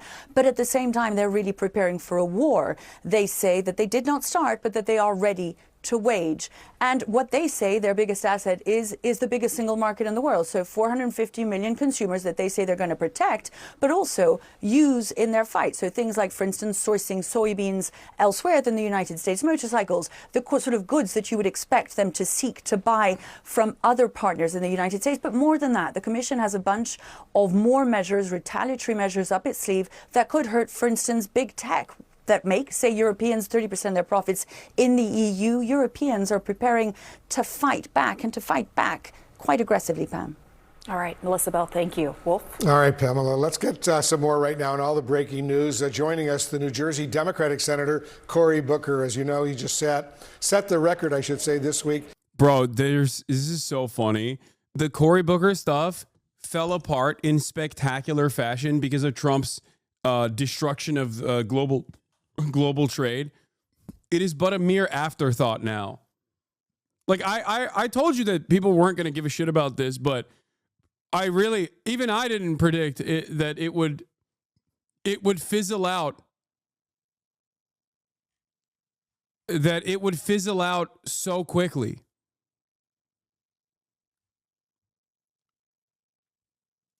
For the longest floor speech in the modern history of the U.S. Senate. Senator, thanks so much for joining us. I want to talk about your marathon speech in just a few moments, but let's get to the breaking news first. Users on Chinese platforms call you a China anchor? Like a pro-China anchor? Because I am. What kind of impact, Senator, are you expecting these massive Trump tariffs? Wait, you really do have motion? 4K likes, 133 coin dono. Hasanabi, watch speech, Shaolin Temple. I must go to China. 449,000 views, dude. I told you guys that the Hasanabi industrial complex has to also maintain a dominant presence on all Chinese platforms. And I'm glad that people are doing it. I'm glad that people are getting in on it. I hope that the Chinese Hasanabi heads are popping off. As you guys know, I do not maintain IP anyway. I don't care. I'm very Chinese like that. And therefore, go forth and prosper.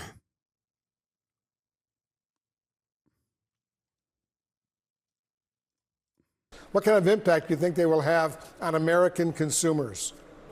Well, I'm already hearing an explosion of a reaction from across my state, and people from across the political spectrum are angry and upset because they know the impact it's going to have in New Jersey on jobs, on businesses. But for our consumers who are already struggling under a president this last 73 days that said he would cut their costs before he even did this, inflation was going up. Before he even did this, the stock market and people's 401k accounts were going down. Before he even did this, the consumer confidence was down. Before he even did this, Midas Touch, Brett Cooper, Fox News, Brian Tyler Cohen. Now this impact. Am I even on this? I'm not. I got no motion, man. I got no motion. My channel is dead. Dead. I wonder how many Q1 2025 Midas Touch One got 1 million new subscribers. This is crazy. Pretending to be Chinese after pretending to be Japanese, huh? Shh, Caroline, shut up. I never did that. I never did that. Shh, don't ever repeat that. You take like 5 days to upload, bruh. Lost a Rubin report. I know.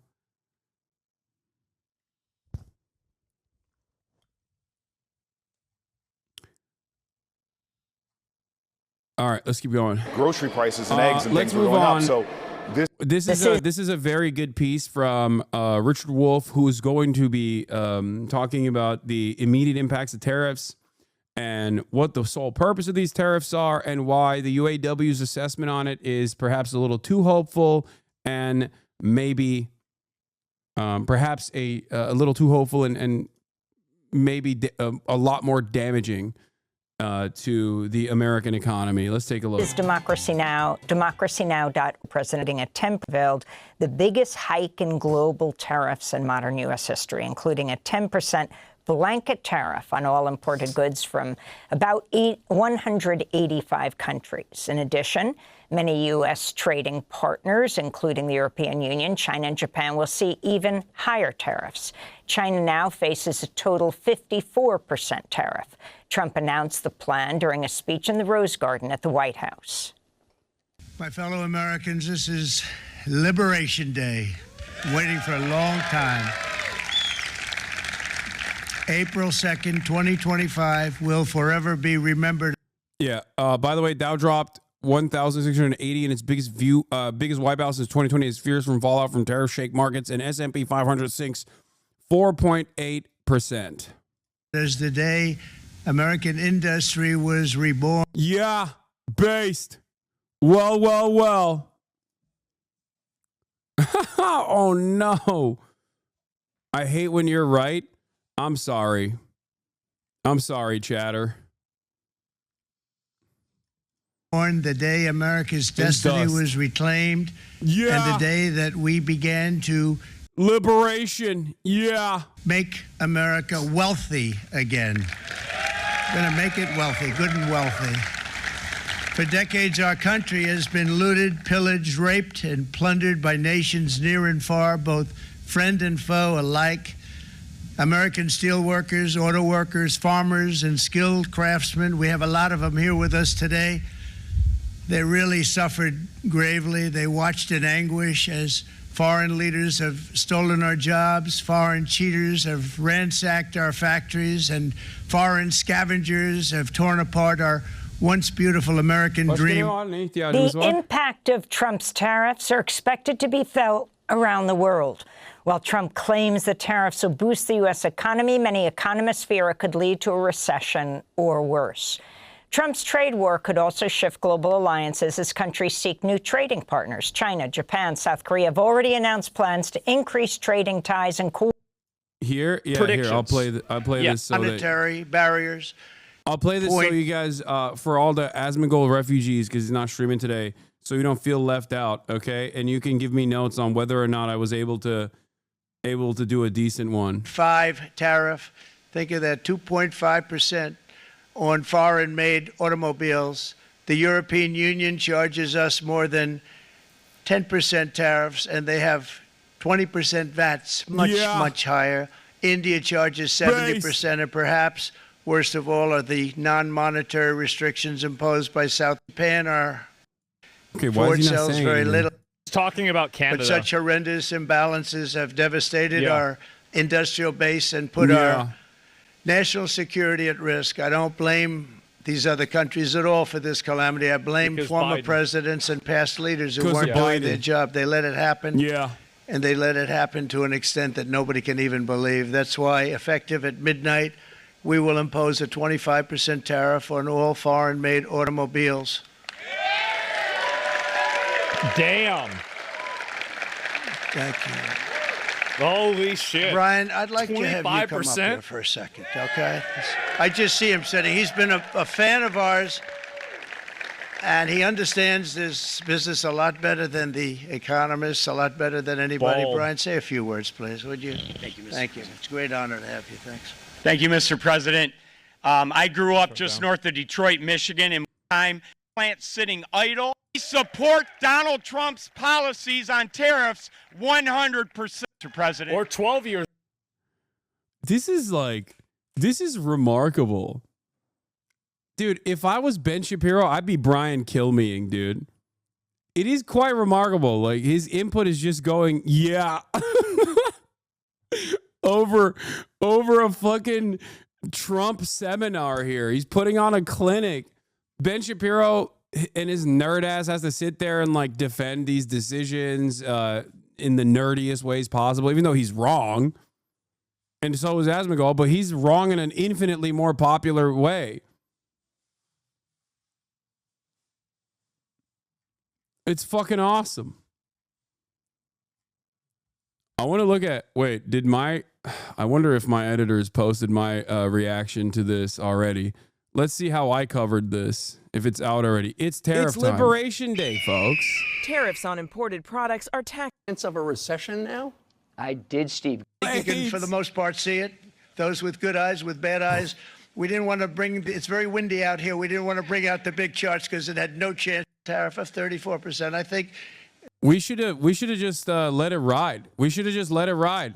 That's the problem here. It is so funny. Very tough, very, very tough trade. You can just put any number you want on there once you add those. European Union, very friendly. Once you add that as a reasoning, everything is a tariff. 39%. We're going to charge them 20%, so we're charging them essentially half.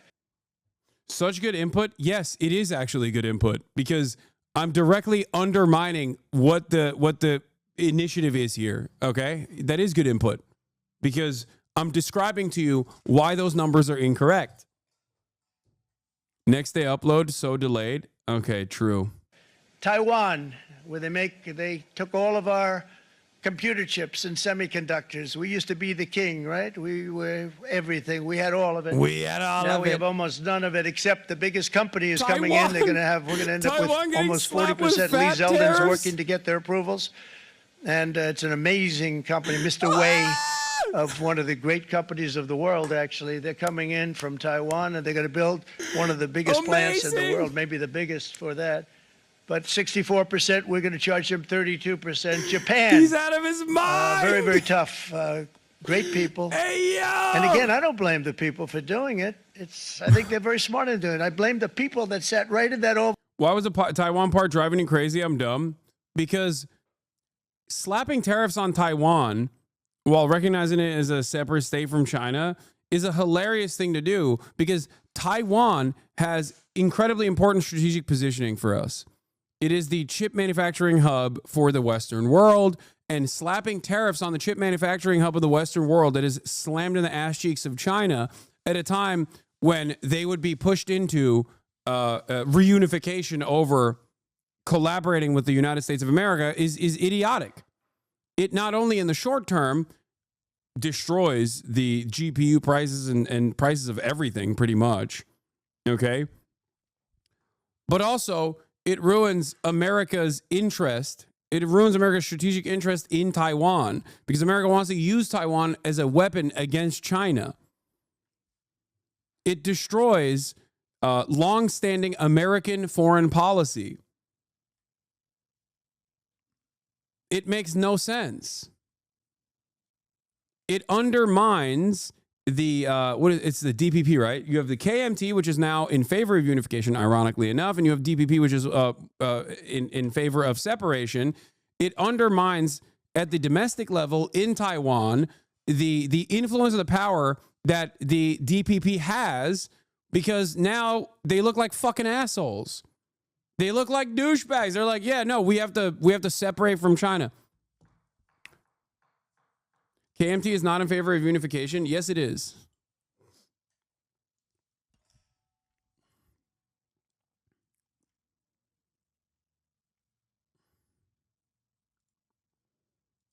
We're paying What do you them mean? billions of dollars. They're not. Put the hat on. That's how you know I'm apolitical. Anyway, we should just be ripping the raw reacts, I think, in an expeditious manner. I wonder if that would do better numbers overall, instead of trying to effort post and make a highly edited production. Can you be more normal, man? My boss came in while you were singing the damn China anthem, and now I have a meeting with her and HR on Monday. I'm in Taiwan and spoke with a bunch of people in the streets, and unfortunately, TSM is not a big part of everybody's mind, so they think of the tariffs as a non-factor. They think of the tariffs as a non-factor. It would be odd if they were the only, if that was the only country that's being slapped with tariffs that don't think of the tariffs as a significant factor. Coordinate their response to Trump's tariffs. We begin today's show with Richard Wolff, professor of economics emeritus, University of Massachusetts Amherst, visiting professor in the graduate program in international affairs at the New School. He's the founder of Democracy at Work and hosts a weekly national TV radio program called Economic Update, the author of a number of books, including most recently Understanding Capitalism and The Sickness is the System, when capitalism fails to save us from pandemics or itself. Professor Wolff, it's great to have you with us again. Well, start off by responding to, and were you surprised, shocked, or do you guess that, well, about 185 countries were going to see increased or tariffs? On the one hand, we knew something like this was coming. On the other hand, the sweep and the scope of it does make you stop. Mr. Trump is right. It is a changing moment in American history and world history. But I think his representation of what's going on is completely fantastical and has only to do with the self-promotion that he is engaged in most of the time. It was never foreigners who did it to us. This notion of the United States as a victim, we have been one of the greatest beneficiaries in the last 50 years of economic wealth, particularly for people at the top just like him. It has nothing to do with foreigners taking advantage of us. This attempt to make himself strong and powerful relative to others, to blame the foreigner. These are cheap shots that a real president wouldn't do. And there's the most important point. The American economy is in trouble. The American empire is in decline. We don't want to discuss it in this country. We engage in denial, and instead we are striking out at other people, a sad way of handling a decline. The British Empire declined before us, so did all the others. We are now at that point. We had a great 20th century. 21st century is different. You have to face those problems. That's not being done. What's being done is to say we have difficulties, but they're all somebody else's fault, and we're going to solve it by punishing them. I would like to point out, as you suggest quite rightly, Amy, that the rest of the world is not going to sit by. The United States does not have the power it had in the 20th century. It is not in the position it's. I'm sure Trump has a robust reindustrialization campaign plan, and not just tariffs, right? Surely Trump has thought this through. Yeah. Except, given the runway of rebuilding American industrial output, you would have to probably do that years ahead of time before you implemented the tariffs. It would also require a tremendous amount of government power. And considering that Donald Trump is simultaneously undermining expenditures, cutting costs with Doge, and destroying the administrative state, it doesn't seem like they're moving in that direction. This is just breaking things, breaking them fast, with no conceptualization of how we will get out of this problem at all. It would take, at minimum, even if America tomorrow decided to operate like China, central planning, tremendous amount of control over American industry, and decided to implement like martial law style Defense Production Act. Like, there are some tools in the tool belt that presidents can use, right? They do a Defense Production Act across the board. They're like doing eminent domain. They're building this robust network of commerce internally, creating manufacturing hubs and whatnot. Ironically enough, it would still take at least 5 to 10 years to build the underlying infrastructure necessary to become a manufacturing hub in this country. They're not doing that. Because you want to know who was doing that, but also doing it in a neoliberal fashion? Joe Biden. That's the irony here. Joe Biden with the CHIPS Act and Joe Biden with like Build Back Better was a watered down version of what is necessary for Trump to do if he were to bring back manufacturing to the United States of America. Both fall short of what is necessary, however, because both are the classic American bind of doing a public-private partnership rather than building all of this stuff ahead of time with government expenses and just controlling these key sectors, maintaining the control over these key sectors in the hands of the government with a federal jobs program, with a federal jobs guarantee. This would require tremendous nationalization. They will not do that. The Brandon administration didn't do that, and it fell short of what was necessary. And the Trump administration is not even doing that and just simply breaking shit. That's it. That's it. It took China, a country with tremendous control over its economy, decades to get to this point. Now, China's material conditions are different than the United States of America, of course. We are a wealthier country, but there are some disadvantages there to being a wealthier country in terms of like building shit as fast as possible. But capital ownership and control over the government is calcified in this country. They will not stand by and allow any leadership to just say, oh, no, you're done. It's over. Your super profits are done. We are now working on building the American industrial base. It's going to be a decade of prosperity. They won't do that. They'll just assassinate you.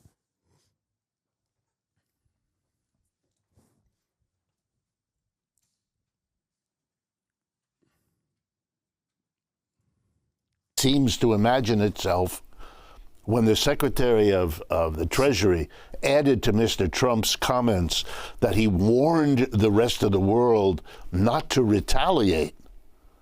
That would imply that if they do, there would be escalation. Yes, he said, there will be escalation. Well, nothing will guarantee more escalation than if they do nothing, because then it's an invitation to Mr. Trump to keep doing it as each of these efforts doesn't work. Given how dramatic this was yesterday, is it possible he was deciding this to the very last second as they put this off? And explain exactly. You're a professor, you're a teacher. Most people don't even realize how tariffs work. Okay. A tariff is a tax. It's just a particular tax that got that name. It used to be called import duty. All it means is when something comes into the United States that was produced outside and is brought in to be sold, it has to pay a tax, as literally as it crosses our border into our country. It is paid by the American company that brings it in, which may pass it on to the consumer, usually what happens, and the tax goes to Uncle Sam. It goes to Washington. Mr. Trump loved to suggest that tariffs were paid by the others, a little bit like Mexico would pay for the wall. Never happened. It's not going to happen here either. It's an American tax. And there's something remarkable that clues you into how big a change. Wolf defending neoliberalism? No, he's not defending neoliberalism. I think Richard Wolff is simply defending basic economics and how it works and how it will unfold with the Trump administration's initiatives. Richard Wolff is not a defender of free trade principles. He's not a defender of neoliberal economics. He's just explaining to you what is going to happen.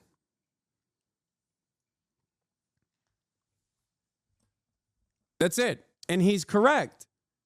This is going to happen. It's important for you to understand that this will happen. It's not even like reading the tea leaves. Factually describing systems as neoliberalism. Some chatters are too brain broken to be allowed to type. Exactly. Factually describing a neoliberal system is not neoliberalism. It's just what is happening and what will happen. He is a Marxian economist, chatters. This is that the Republican Party, which has branded itself as the anti-tax party for a century, is now imposing the most massive tax imaginable.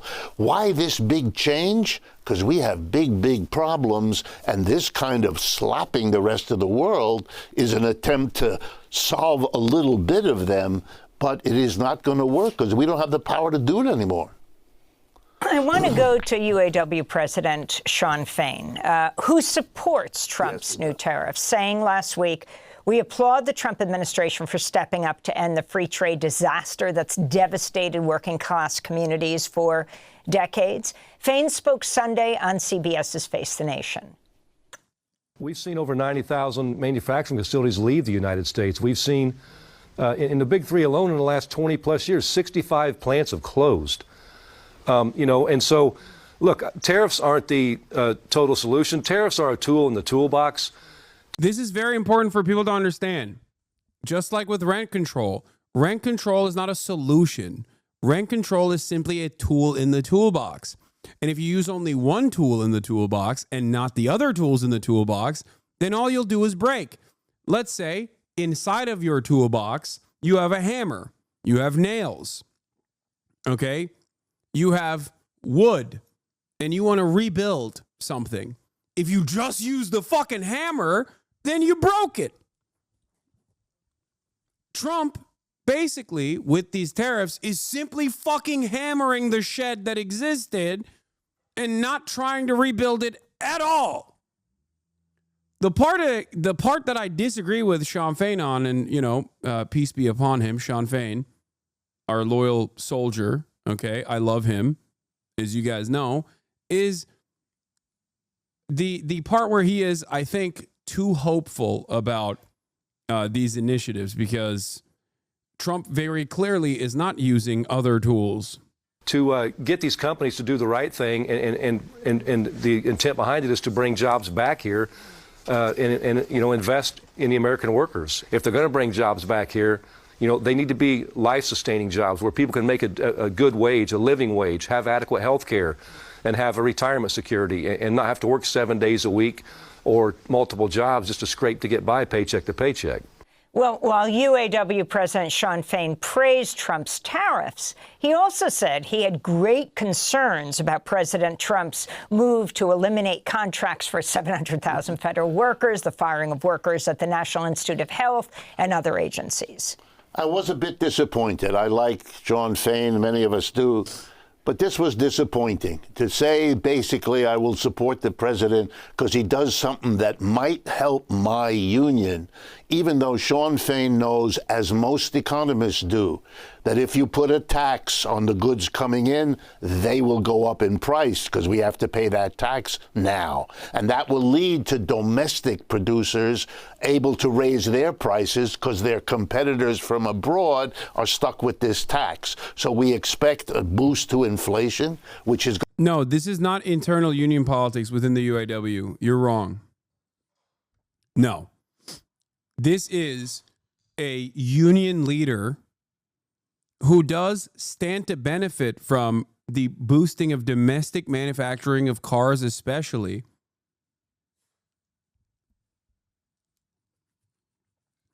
Defending on principle the breaking of free trade, which has gutted this country's labor force and its manufacturing capabilities. This isn't like a Sean O'Brien style situation where he's hitting on like the culture war aspect of Donald Trump's administration and talking about that positively as though that has anything to do with the material realities that are facing the American working class. It does not. And it's also incorrect, I think. Like his assessment, I think, is probably not going to. His assessment is not going to be true in the long run, or even in the short term. It's going to hurt the working class of this country in a very serious way, especially if it builds on itself, which often happens when you do tariffs like this. Yeah, this is important. This is another aspect of this that's important because, hey, guess what?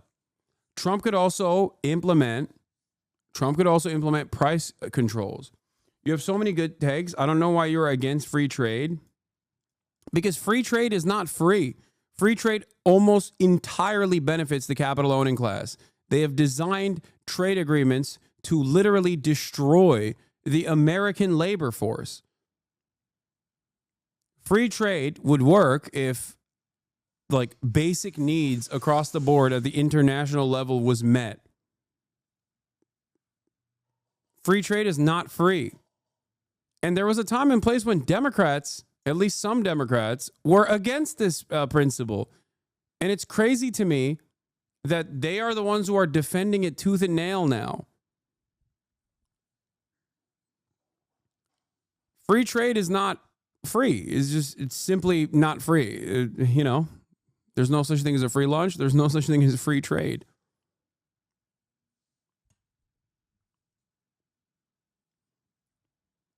What about the developing world? Please don't come in here with fucking World Trade Organization assessments about how free trade has actually trickled up and have been able to really boost domestic, these global South populations. The only country where it has actually boosted, like the only country where quote unquote free trade policies have actually yielded tremendous bounty is fucking China. That is the reason why, that's the entire reason why Trump is trying to break free trade agreements right now, because they become a competitor to the United States of America. And the only reason why China was able to do that is not because of the foreign capital entering the marketplace, but instead because they took all of that bounty and engaged in even development and rapid urbanization. No, I'm not going to say India. Are you crazy? India is the greatest example of it not actually working. The reason why it worked in China is not because money came into China. It's because of central planning. It's that simple. You'd make a good teacher for children who like being bullied.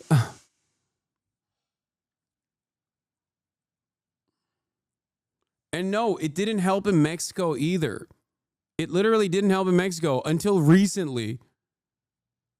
Because if you don't have redistributive policies in the nation that is in the nation that's receiving all of this foreign capital, if you don't have a solid approach, if you don't have an approach that has a long-term development project in mind with redistributive policies that focuses on building infrastructure, you don't actually have the Chinese prosperity.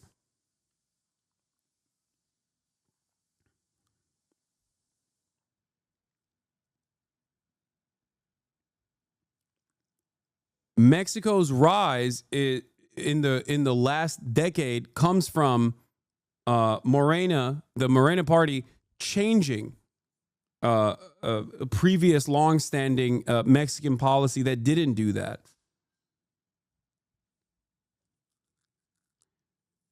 The examples that you can use are China or Vietnam, and China and Vietnam, to varying degrees, have similar approaches to this. And I want to remind everyone, including Sean Fain, that the auto workers also represent workers in places that need export markets, that produce in America and sell abroad. When those countries retaliate, as they likely will, we will lose export markets, and that will mean fewer jobs. Important to remember, China did it while still creating a rich elite class. It's not like they did communism. Every single person, especially in the Xi Jinping period, the rich elite class in China is no different than the idea of like owning your own land in China. It's on a government lease, okay?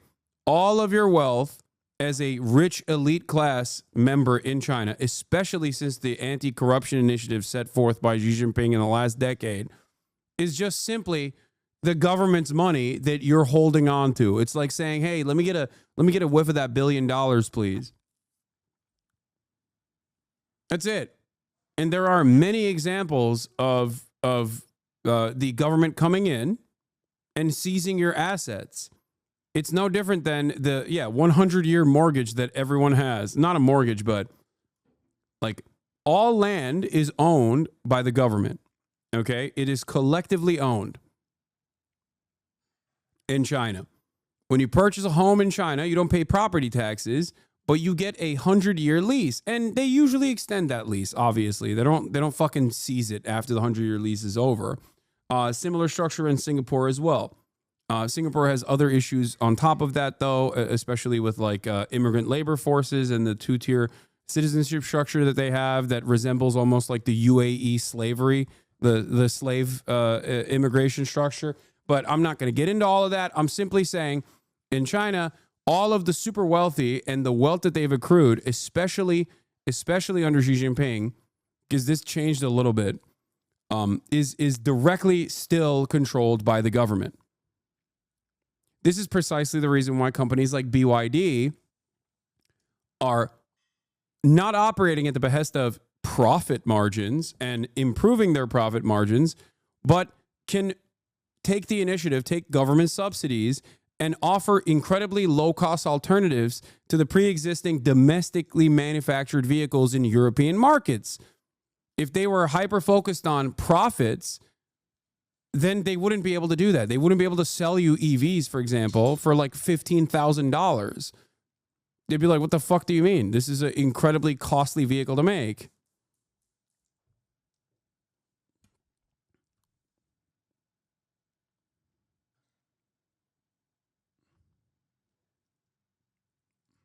And no one, let me stress, no one now knows whether the jobs lost from this trade war will be greater or smaller than any jobs that are gained. It is a big risk being taken by Mr. Trump, and if it doesn't go well, it'll be very bad for the American economy. It will produce the recession folks are worried about, because if the prices go up, people buy less, and that loses jobs. Yeah. When you look at all of this, this is an incredibly risky effort to blame the world, punish the world, and then cross his fingers, which is what he's doing, hoping it comes out all right. Reminds me of the football metaphor. This is a Hail Mary pass. You throw it down the field. You hope it bounces. I have no idea what you mean by this point. I'm not going to lie. China is all about profits. Chinese companies are all about profits. They're not different for some reason. BYD can sell cheap cars because the government developed a cheap supply chain. It's not because they're anti-profit. No. My point is, America also heavily subsidizes all of its key sectors. Why is it that America cannot demand lower profits in return for heavy subsidization, whereas China can? Because the Chinese government, let's say, wants to enter by force European car markets. Okay, they want to destabilize the European car markets. America can't do that with Ford in the way that China can do that with BYD. That's my argument. They can say, yeah, you're gonna take a much narrower profit margin when you enter the European marketplaces. Okay? Subsidies just replace profits in ways the U.S. won't. That's not true. Subsidies always replace profits. Subsidies also play a role in the profit margins for American manufacturing. What are you talking about? That's what a subsidy is. A subsidy is supposed to make it cheaper for you to produce the fucking good. My point is, BYD can't go, we're going to erroneously increase the price of these fucking markets because they are still operating at the behest of the Chinese government's directive there. Whereas when America does this, it's basically the thing that I describe all the time.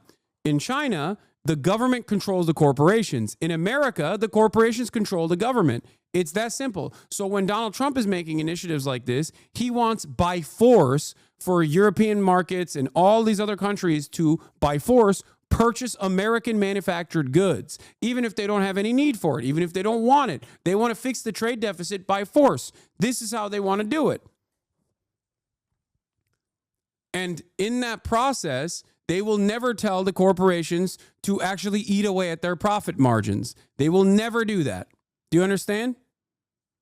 Whereas China will be like, yeah, no, you're going to have lower profit margins, but this is important for us because we want to enter these marketplaces and destabilize with predatory pricing, what you would consider predatory pricing, in the same way that like Amazon does. Think of China like Amazon.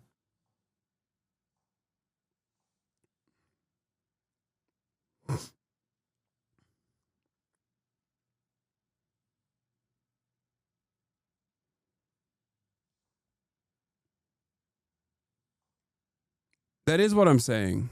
You're agreeing with me. Aren't tariffs a way to increase taxes in an obfuscated way? It's not even an obfuscated way. It's directly what it is. Tariffs are an entry fee paid for by the importers.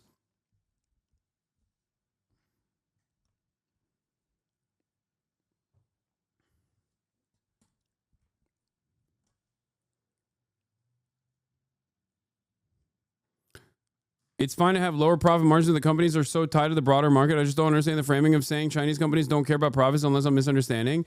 Chinese companies don't care about profit margins, not profits, profit margins, because they are still operating at the directive of the government. And as long as the government has an interest in entering these marketplaces with much more affordable alternatives, they will follow suit because it is not operating in the normal capitalist dynamic. Companies are not operating in the way that capitalist corporations operate in the United States of America and in the Western world. That's it. And if you don't recognize that, then you can't understand what the fuck's going on or how China got to the place that it got to or the moves that they make. This is no different than looking at ghost cities and being like, lol, these guys just want to improve their GDP by building these fucking stupid ghost cities. And then you go, oh my God, it turns out they weren't ghost cities. Turns out there's people living there now. It doesn't make sense in the short term because you're operating with narrow thinking. You're operating within a capitalist framework.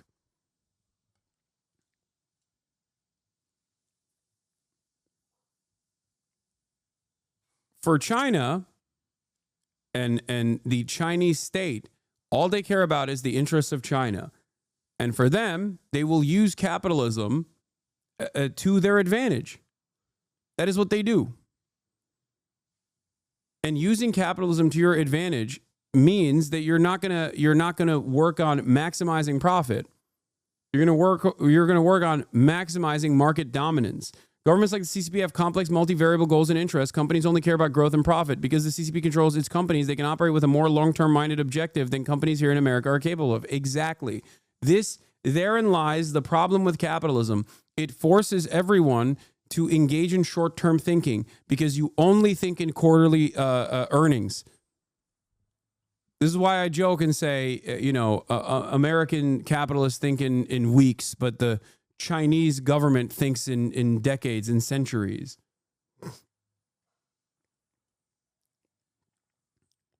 And it's ironic because in times of need, the American government has actually operated with central planning in mind, whether it be World War II and the economy that the manufacturing output that existed, the manufacturing base that was developed because it was a necessity, and how much that yielded tremendous bounty for America in general in the direct aftermath of that. Or even DARPA creating the internet. These are all heavily subsidized, publicly funded initiatives. And it required multiple decades of failure and tremendous amounts of money to be thrown at this project. All technological innovation that has accelerated humankind in really meaningful ways have only come from the public sector for this reason, because you have the opportunity to fail over and over again because you have a larger project in mind. Whether it is obviously an invention that will allow you to surveil people better, or any number of different things like the space race.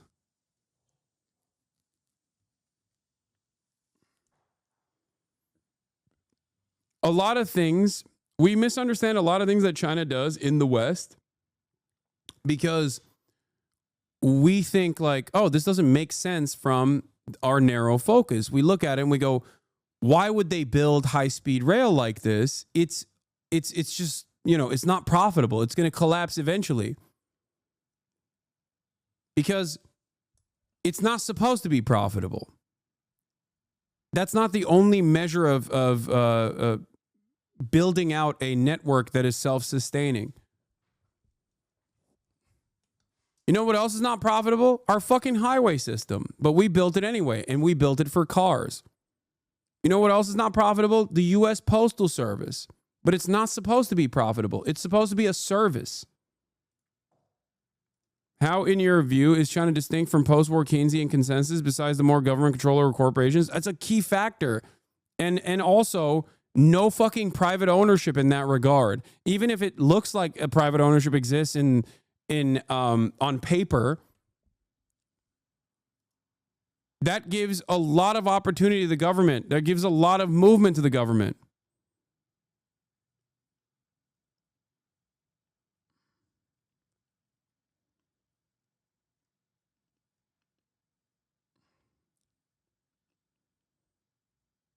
Is into your team's hands, but that's all it is, a long shot, and it's a sign of how troubled the American economy now is. China as a one-party strongman-led country is limited. Once the leader dies, the future is uncertain. This is also wrong. For every other country that has been led by a single party strongman, you're not wrong. A great example of this is Chavez. Okay? Look at Venezuela now. China, on the other hand, does not have the same issue. While, yes, Xi Jinping is a singular charismatic strongman force, the Communist Party of China is not as narrow-minded. And the only reason why I say this is because I look at the history of Chinese development over the past couple of decades. There is a unified vision, and while some leaders might move the country in a different direction, the party itself is in control. And the party itself gets their notes from bottom up. Sure, there is still centralized command at the top of it, but they're constantly getting endless amounts of feedback from this vast network of local representatives that get together and make demands that are directly what the people that voted them to into positions of power want out of them. There is a robust party infrastructure to replace Xi Jinping. Ultimately, the Chinese government and the Chinese party, input is not power. The people need bargaining power. Dude, look, man, that's great. I don't disagree with you, but input is power. First of all, you're wrong about that. And secondly, it's hilarious to say this from fucking any Western country. Go ahead. Give your fucking input and feedback to your administrators and see how well they listen to you. I'm about to go to the fucking streets of D.C. In 2 days to represent the wishes of the broad majority of Americans that want this endless faucet of money and destruction that is going to fucking Israel to stop, to be put to an end. Do you think they'll listen? It's been 1.5 years. Have they listened? Fuck no. What do you mean?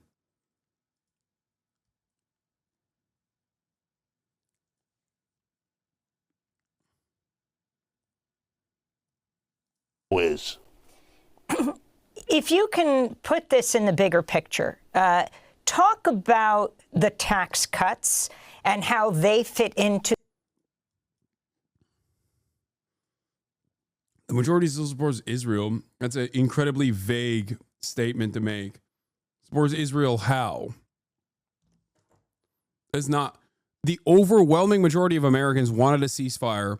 Joe Biden literally wanted Israel to continue doing death and destruction so much that he dropped the ball spectacularly. Kamala Harris followed suit and lost the election.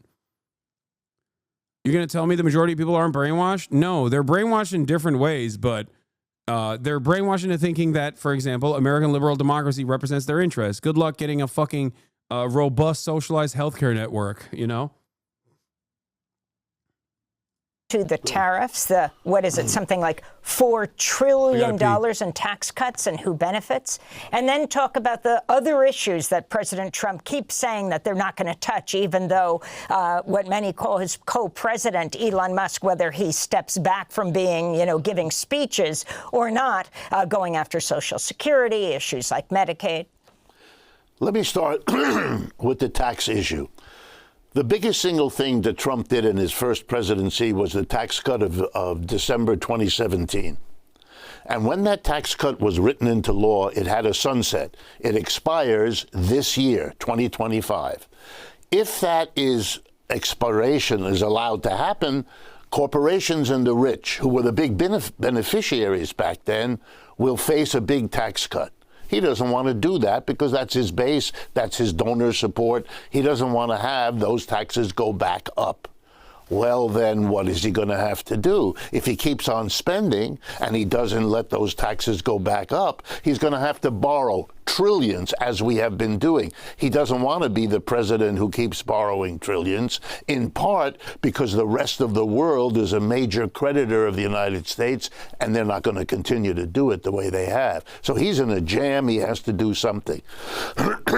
So his hope is to savage the expenditures in this country. Look what he's doing. Mr.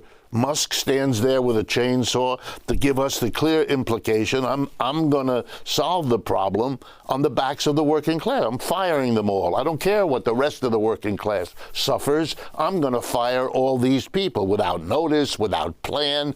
Calling this efficient is a silly joke. An efficient process takes time, takes experts. You're not doing that. You're just wholesale firing. Calling that efficiency is an attempt to fool people that shouldn't make any difference. Mr. Trump is now in jam. He can't get out of this without in some way solving the problem that has been built up. And there is no way other than the one he's doing, because it's the last gasp of how to take away from the mass of the people. Read my last comment. China operates under different incentives, but is definitely often not long-term. I disagree with that statement. It is the most significant difference.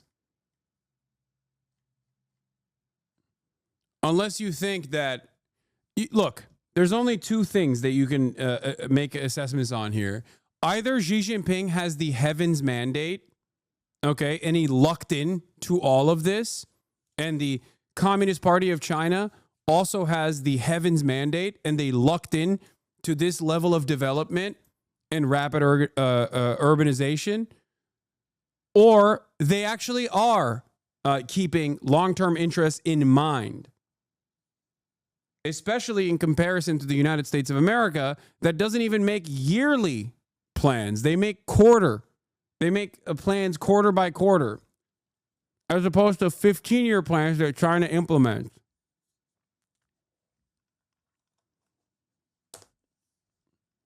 No, I agree. They have benefits, but often they build cities and infrastructure for the sake of having jobs for people. Wait, what?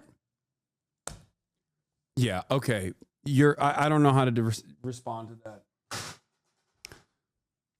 Not only are you describing long-term plans and that benefit in the short term as well, but you're objectively wrong. I just described the concept of ghost cities. It's ridiculous. It's not real. Ghost cities are not real. They become real cities. Saying that in 2025 is kind of silly. They look like ghost cities because they're urban planning 5 to 10, if not 15 years ahead. Stop eating and talking at the same time. I'm not eating and talking at the same time. I'm not eating at all. What are you talking about? The ability to borrow. I mean, let's be honest. If you put a tariff, you make everything coming in from abroad more. In half an hour, I'm going to have Congressperson Greg Kazar from Texas 35 on the broadcast. We're going to talk about the tariffs. We're going to talk about the future of the Democratic Party and how the Democrats must fight. Just letting you all know. Expensive. And then we'll continue this coverage that means today. People will buy less of it. They'll shrink their standard of living. If American companies take advantage of the tariff, which they always do by raising their prices, that will also hurt the working class. You are immiserating your workers in order to try to solve the problem you haven't solved before. But here's the irony that may in the end come back to haunt us. Europe has been unable to unify under the umbrella of American alliances. The enmity of the United States is bringing Europe together better than the alliance was able to do.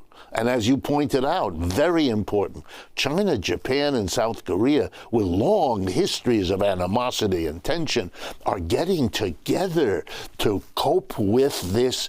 Wow, we are. All right. Well, I'm moving on from this. How has China responded to Trump's tariffs? U.S. tariffs on Chinese imports to total at least 50%. A glimpse inside China's fast fashion workshops is rare. Places that cut and stitch and steam for a living. Thousands of items a day, fast, cheap, and destined for America. This type of operation has undercut U.S. manufacturing. Wait, hold on. Bradley, I'm live right now. I'm live right now. They can hear you. Yeah, he told me to. I just did a pod with Steiny. He said call Hasan. We didn't know you were live. Oh yeah, no, I'm always live. You already know. 8 hours on. I'm gonna do Steiny's pod soon. Next week when I'm back, because I gotta leave this weekend. I think we gotta have Brad there, Hasan. Okay, I'm down. I'm down to have Bradley there. He can moderate. He can be the moderating voice. Yeah. He already told me. He already told me he's a broke boy now. Trump cooked him. Trump cooked his net worth. I'm broke. No, Yeah. I'm broke. You gotta be broke too. I'm broke too. I'm not gonna lie. I've lost. Yeah, what happened? I thought Trump was bringing prosperity to America. What's going on, guys? It's a long-term game. You know this. Oh, okay. All right. We Well, don't play we can the talk about short-term that. shit. We can talk about that. Are you broke too now or what? I don't know. I don't check that. Hassan, sort all of your stuff. money's in. You got all the crypto money. No, I don't fuck around with crypto. But even the crypto markets are tanking. Yeah, they're all fucked. I make my money off of Twitch subs, which all of you can subscribe for $6 or for free with a Twitch Prime. Yeah, he's good at it, man. Yeah. It's too good. $6? He's too That's good. pretty. I might actually subscribe. All right. Well, I gotta go. I'm talking All about. right, brother. Have fun. Have fun. All right. Bye. All right, peace. Yeah, I texted Bradley this morning. I was like, "What's going on with Trump, man? He's cooking." And Brad was like, "What do you mean he's cooking?" And I was like, "He's cooking the economy." He goes, "Yeah, I'm broke now." Ha! 10-10 right on the dot. Yeah.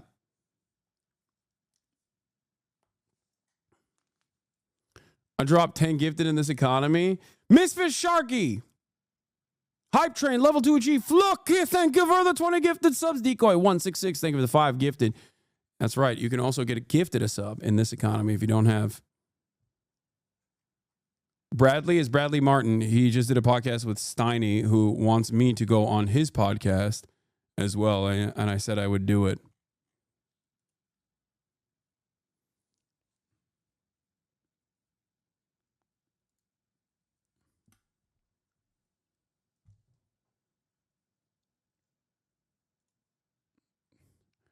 Look at the Republicans screaming bloody murder. Oh, my God. Oh, tariffs are a tax on consumers. It is. What happened? Why didn't you say this before Trump said he was going to do the tariff regime, baby? For years, and it's now vulnerable. VIX just hit 30. The trading bots are going to pull billions in the next 2 hours. Workshops are based on streets like this. Places that just feel ill-equipped to withstand what's coming. At least 54% taxes on all goods sent to America. Trade at that price is almost impossible. A massive... El Hasan for Steiny. Wait, what? LLU Hasan, why? Fuck you mean? What? He wanted me to go on his podcast. You think I'm going to say no to a person that says, hey, come talk to my audience about your worldview? If you think I would ever say no to that, you don't understand this entire project.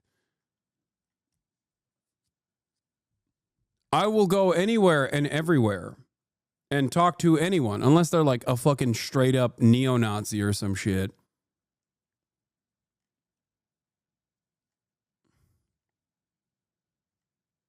Steiny is one of the Nelk boys. Hasan, you're such a bitch. Okay. Market wiped out overnight. Their only answer, for now, we must look elsewhere. Other places might have better business opportunities, right? For instance, Africa is always good. Anyone can survive without relying on just one other country. At the end of the day, workers pour from the factories. The people really at risk. Millions here could be put out of work in an economy already struggling. Adverts for short-term contracts are a reminder. Many don't even have a stable job to lose. China has already vowed to respond. Earlier restraint now feels unlikely. The unilateral tariff hikes by the US violate WTO rules, harm the common interests of people of all countries. By the way, this is also true. It does violate WTO rules, but as we read from Project 2025, my cousin is using the Bashar God Serious song for you. Check logs, update for you regarding your CNN piece. What do you mean?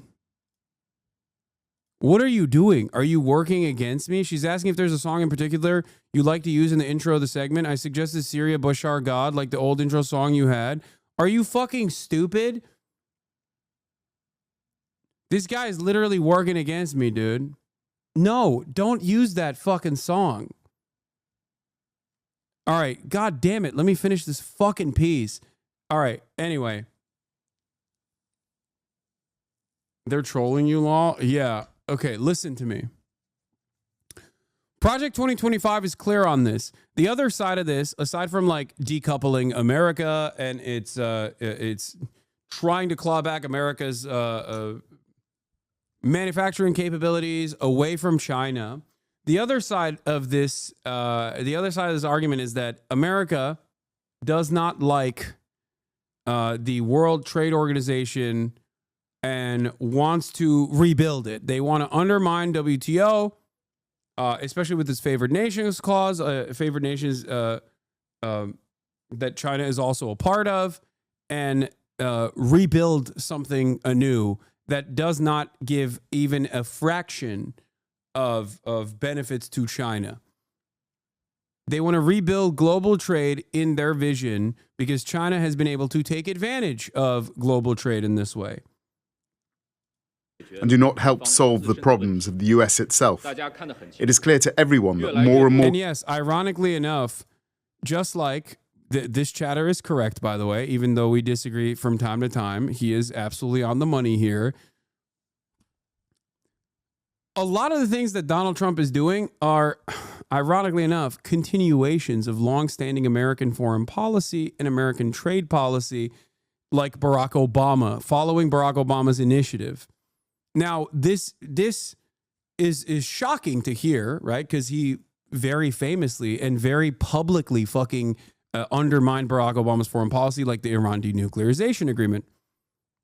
Having said that, however, Barack Obama is the initial president that demanded that Europe spend a higher percentage. Europe spend a higher percentage of their GDP on defense, on NATO. Donald Trump simply followed that Obama promise, which is precisely the reason why Joe Biden did not revoke that and continued with the Trump NATO has to spend more for their own defense perspective. Barack Obama also kneecapped WTO in 2016, and it is correct. You're not wrong about that. U.S. has not allowed judges, exactly. Ever since 2016, the U.S. has refused to allow judges to be appointed to the World Trade Organization. Joe Biden never went back on it. Trump never went back on it either, because this is a longer-term initiative that American foreign policy or American trade policy revolves around. They have been trying to combat China at the stage of global trade since the Barack Obama administration. This means that the appellate bodies cannot be staffed and no disputes can be settled. Exactly. They are starving the WTO. They've been starving the WTO and depriving it of its influence and power only so they can turn around and go, see, it's a feckless institution that only works at the behest of China. We have to build something anew. Ironically enough, I think that is also short-sighted for someone like Donald Trump because of the bully ball that Trump plays, which means that he's not going to have a lot of soft power capabilities to rebuild a new World Trade Organization. Having said that, however, this is literally the policy that is written bar for bar in Project 2025. It is straight up in the fucking 800 pages. We read the pages. I believe it was like directly at what, 783? Page 783 from Project 2025, or somewhere around like 700 to 800. They openly state this.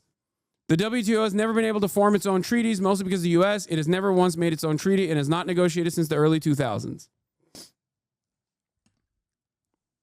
So this chatter is correct, even though we have our disagreements on China. That is the ultimate goal. The ultimate rich consume more, not regressive tax. Sales tax is good on non-essential goods. Rich consume more, not regressive tax.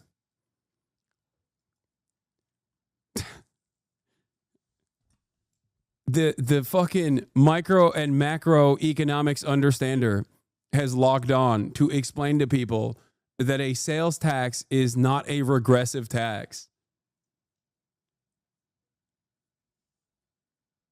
Thank you. No, you're definitely right. The rich famously eat more food. You said on non-essential goods, but in general, you're just wrong. You're objectively wrong.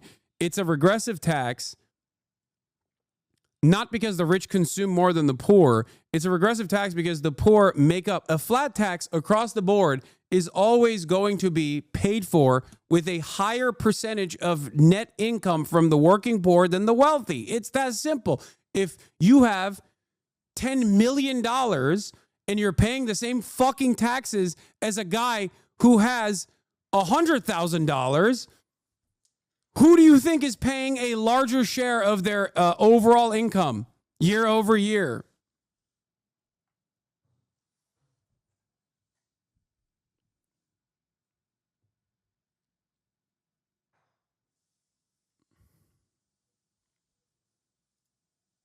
Countries are opposing the US's unilateral bullying actions, such as imposing tariffs.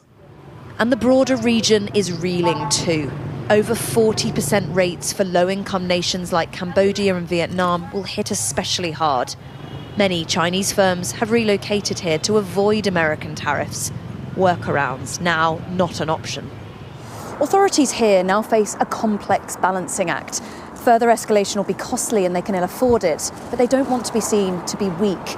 Behind the scenes, frenzied negotiations are no doubt underway, and some sort of grand deal is not impossible. But even if one is reached, China will have taken a lesson from today. The US is not to be trusted, and a further decoupling of the world's two biggest economies is almost certainly on the cards. Experts here say such an outcome might even be desirable. The trade pattern between the United States and China is not going to be sustainable economically and politically. We're preparing for this, that we can't rely on the U.S. market forever. The party is going to end. This probably is going to end a little bit earlier than a lot of people expect. Exports account for a fifth of China's economy. An ability to produce and to sell has always been its superpower. It is a behemoth that can adapt. The question is, how quickly? Helen Ann Smith, Sky News, Beijing. I agree with President Trump that others are taking unfair advantage of the current rules, and I'm ready to support any efforts to make the global trading system fit for the realities of the global economy. When she says others, she means China, by the way. She's like, we hate China as well. Why are you doing this to us? We also hate China. Why are you doing this to us? They are being so unfair. But it's just funny because like we all kind of deserve it. You know what I mean? We all kind of deserve this because like we have done a lot of fucking devastation. We brought about a lot of devastation to the global south a little bit, you know. Shock doctrine coming back home, that imperial boomerang is, it sucks. It's awful. I think there are certainly better ways of going about this, but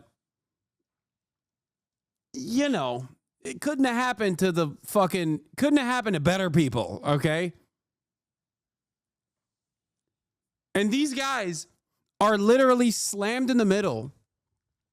And the only thing holding them at bay is, I think, the Orientalist framework that they operate off of, where they're like, we cannot trust the Chinese. Like, that's it. It's time, Ursula von der Leyen, to trust the Chinese. Okay? I think that's what the situation demands. That's what the situation calls for.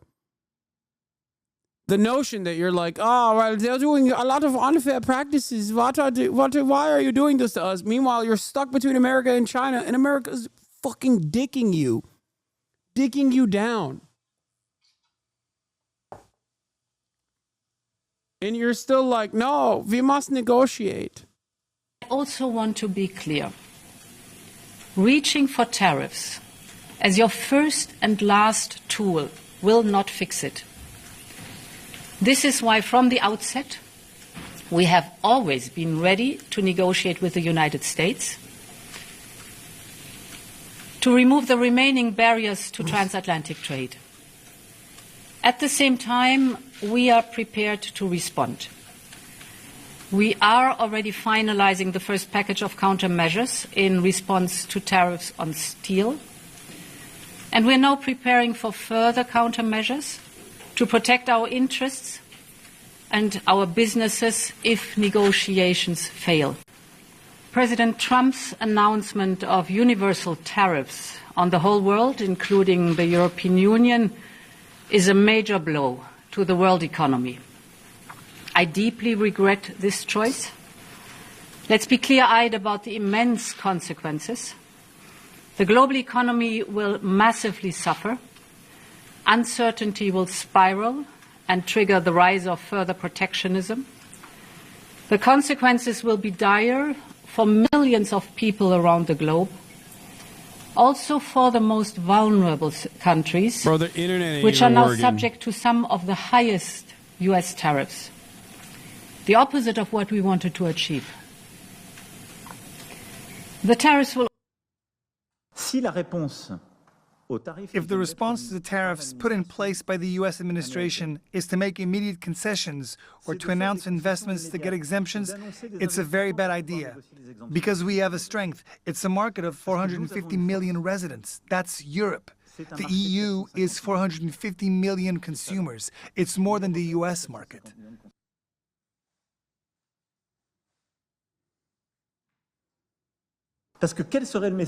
What message would it send if major European players started investing in the American economy at a time that they're hitting us?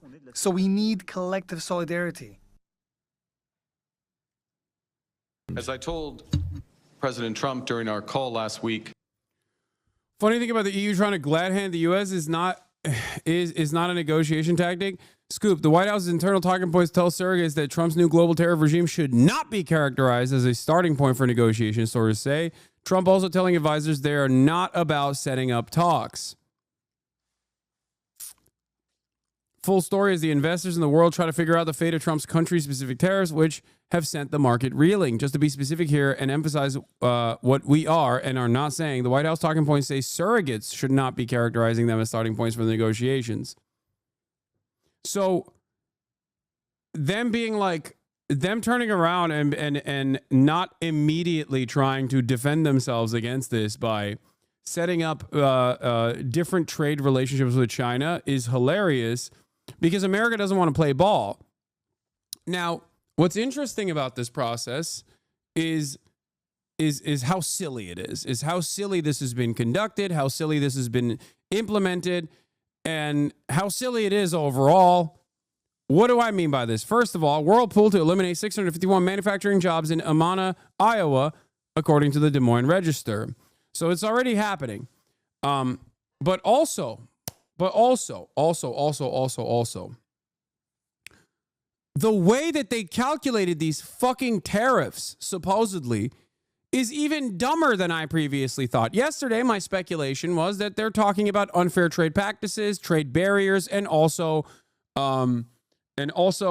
currency manipulation is the suggestion that the Trump administration had made on its face as to why they decided that China was, doing 67% tariffs on America. It turns out that wasn't even the calculation. That was simply the marketing for the calculation. The calculation actually was just over trade deficits and potentially done through ChatGPT or another fucking AI bot, which is the dumbest possible way to enact global trade policy.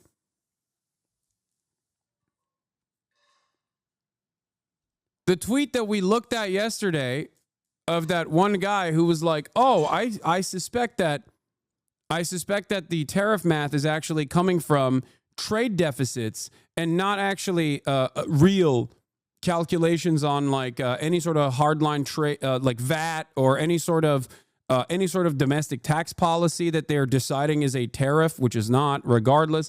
It's none of that. It quite literally is just trade deficit numbers. That's it. Cambodia has 97% tariff. No, Cambodia exports 12 billion. USA exports to Cambodia 350 million. 350 million divided by 12 billion is 3%. 100 minus 3, 97%. Do this for every tariff.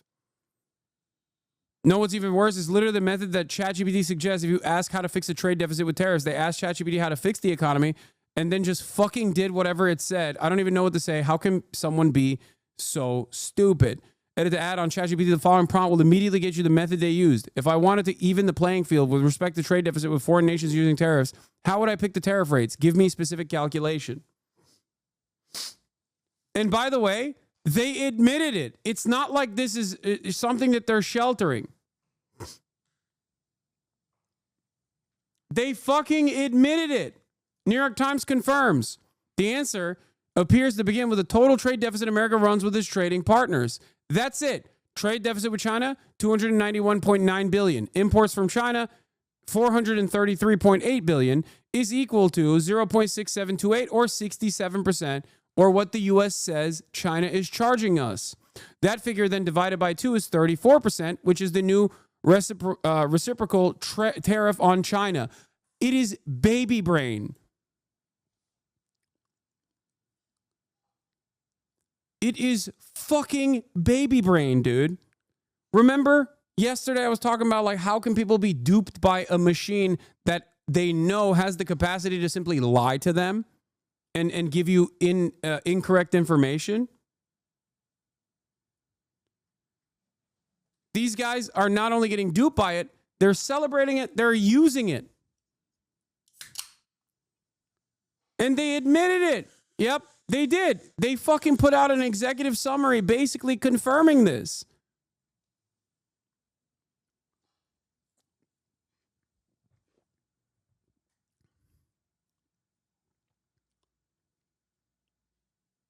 I usually only watch Hasan's YouTube channel, but this tariff shit is so incomprehensible to me. I had to come here. My Northern European doesn't get what the fuck is this.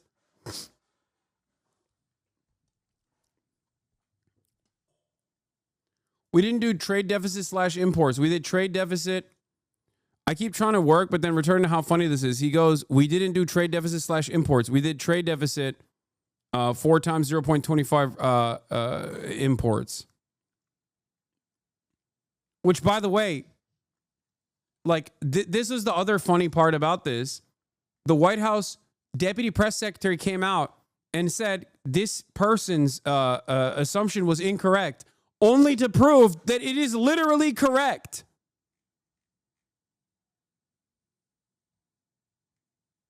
Yeah, we multiplied it by 1. That's what it is. Do you understand how fucking stupid we are? How is this the wealthiest nation on the planet? How the fuck? I always look to how stupid the average American is, and I think to myself, how the fuck did we become the domineering force on the planet?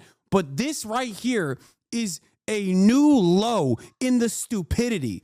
I cannot understand. I literally cannot comprehend how the rest of the planet looks at our fat, unwashed, stupid, Ameri-brained morons dominating global trade and goes, yeah, there's nothing we can do because the alternative is Chinese. And I'm scared of the Chinese. That's literally all that is happening here. Your European leaders, if you're in Europe and you're watching me right now, understand that they are literally going, well, on the one hand, we have these sweaty Amerifat morons, okay? And on the other hand, we have Chinese people. And I'm scared of Chinese people, so I'm going to keep going with the fucking sweaty Amerifat morons that are dominating global trade. That's it. That's literally it. That is the guiding, motivating principle for why we are continuing along this trajectory. Let's see how far it goes.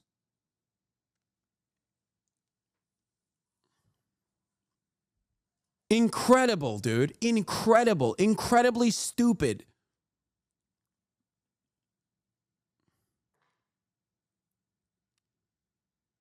Are the tariffs being used to cause a global recession with their hopes that it cements fascist regimes? No, that would mean long-term thinking. This is still, ironically, short-term thinking from the administration.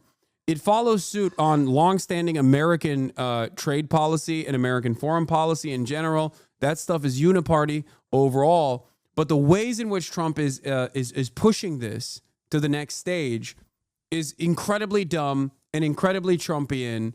And you know, it's destined for failure. It's destined for a major crash.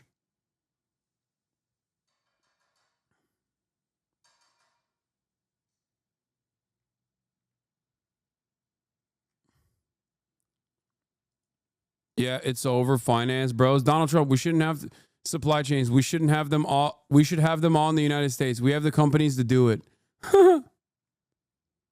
He's Jusha. He's Jusha. I'm telling you, man, Trump is Jusha. He loves the Kim dynasty.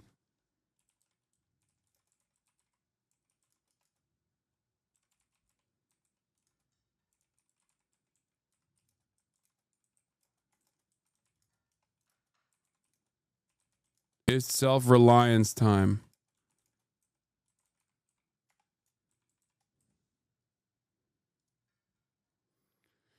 Oh. It's incredible. I am in awe.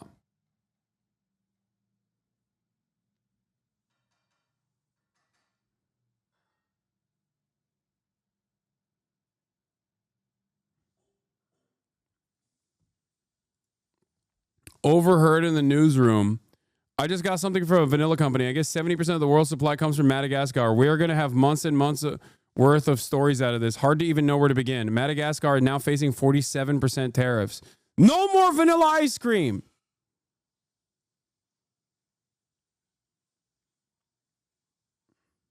People that support this have no idea of anything, yet they're so confident. They think it's a tax and not a cost of doing business. Is ridiculous. Wait, it is a tax. Where? So you're telling me people fucking understand that this is a tax and they like it? Like, I don't understand. I thought Americans hated tax. God, Americans are so stupid. Oh my God, I wish there was like a charismatic force, like a Trumpian charismatic force that was genuinely guided by Marxist-Leninist principles. I swear to God, Americans are the most malleable fucking dullards on the planet. Holy fuck. I have to believe that if only there was a fucking telegenic great man. I'm not a great man believer, okay? But I can't look at the situation and not assume that if there was like a telegenic, charismatic great man who truly wanted to implement Marxist principles, that Americans just wouldn't follow suit as long as you sold it. As long as you sold it to them in a way that they understand. They're over here fucking advocating for mass sales taxes they're going to have to pay for. It is mind-boggling. Someone said Cory Booker. Yeah, totally. Anyway, in the next 3 minutes, I'm going to be talking to... actually, I'm just going to call them up right now. Let's see if they're already here. Greg Kazar.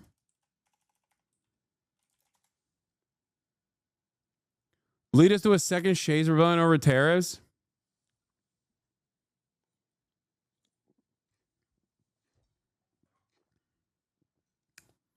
This propaganda is feeding into their fear of communism in China, but it doesn't make sense.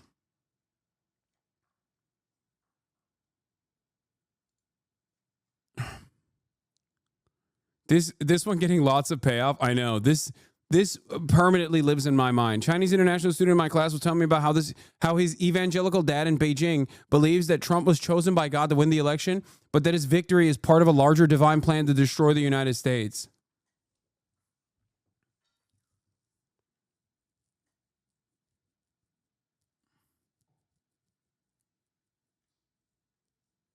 Fantastic stuff. Meanwhile, they've lost Ted Cruz, who is nothing, okay, and is ultimately meaningless. Ted Cruz is a meaningless figure. He is a coward and a charlatan.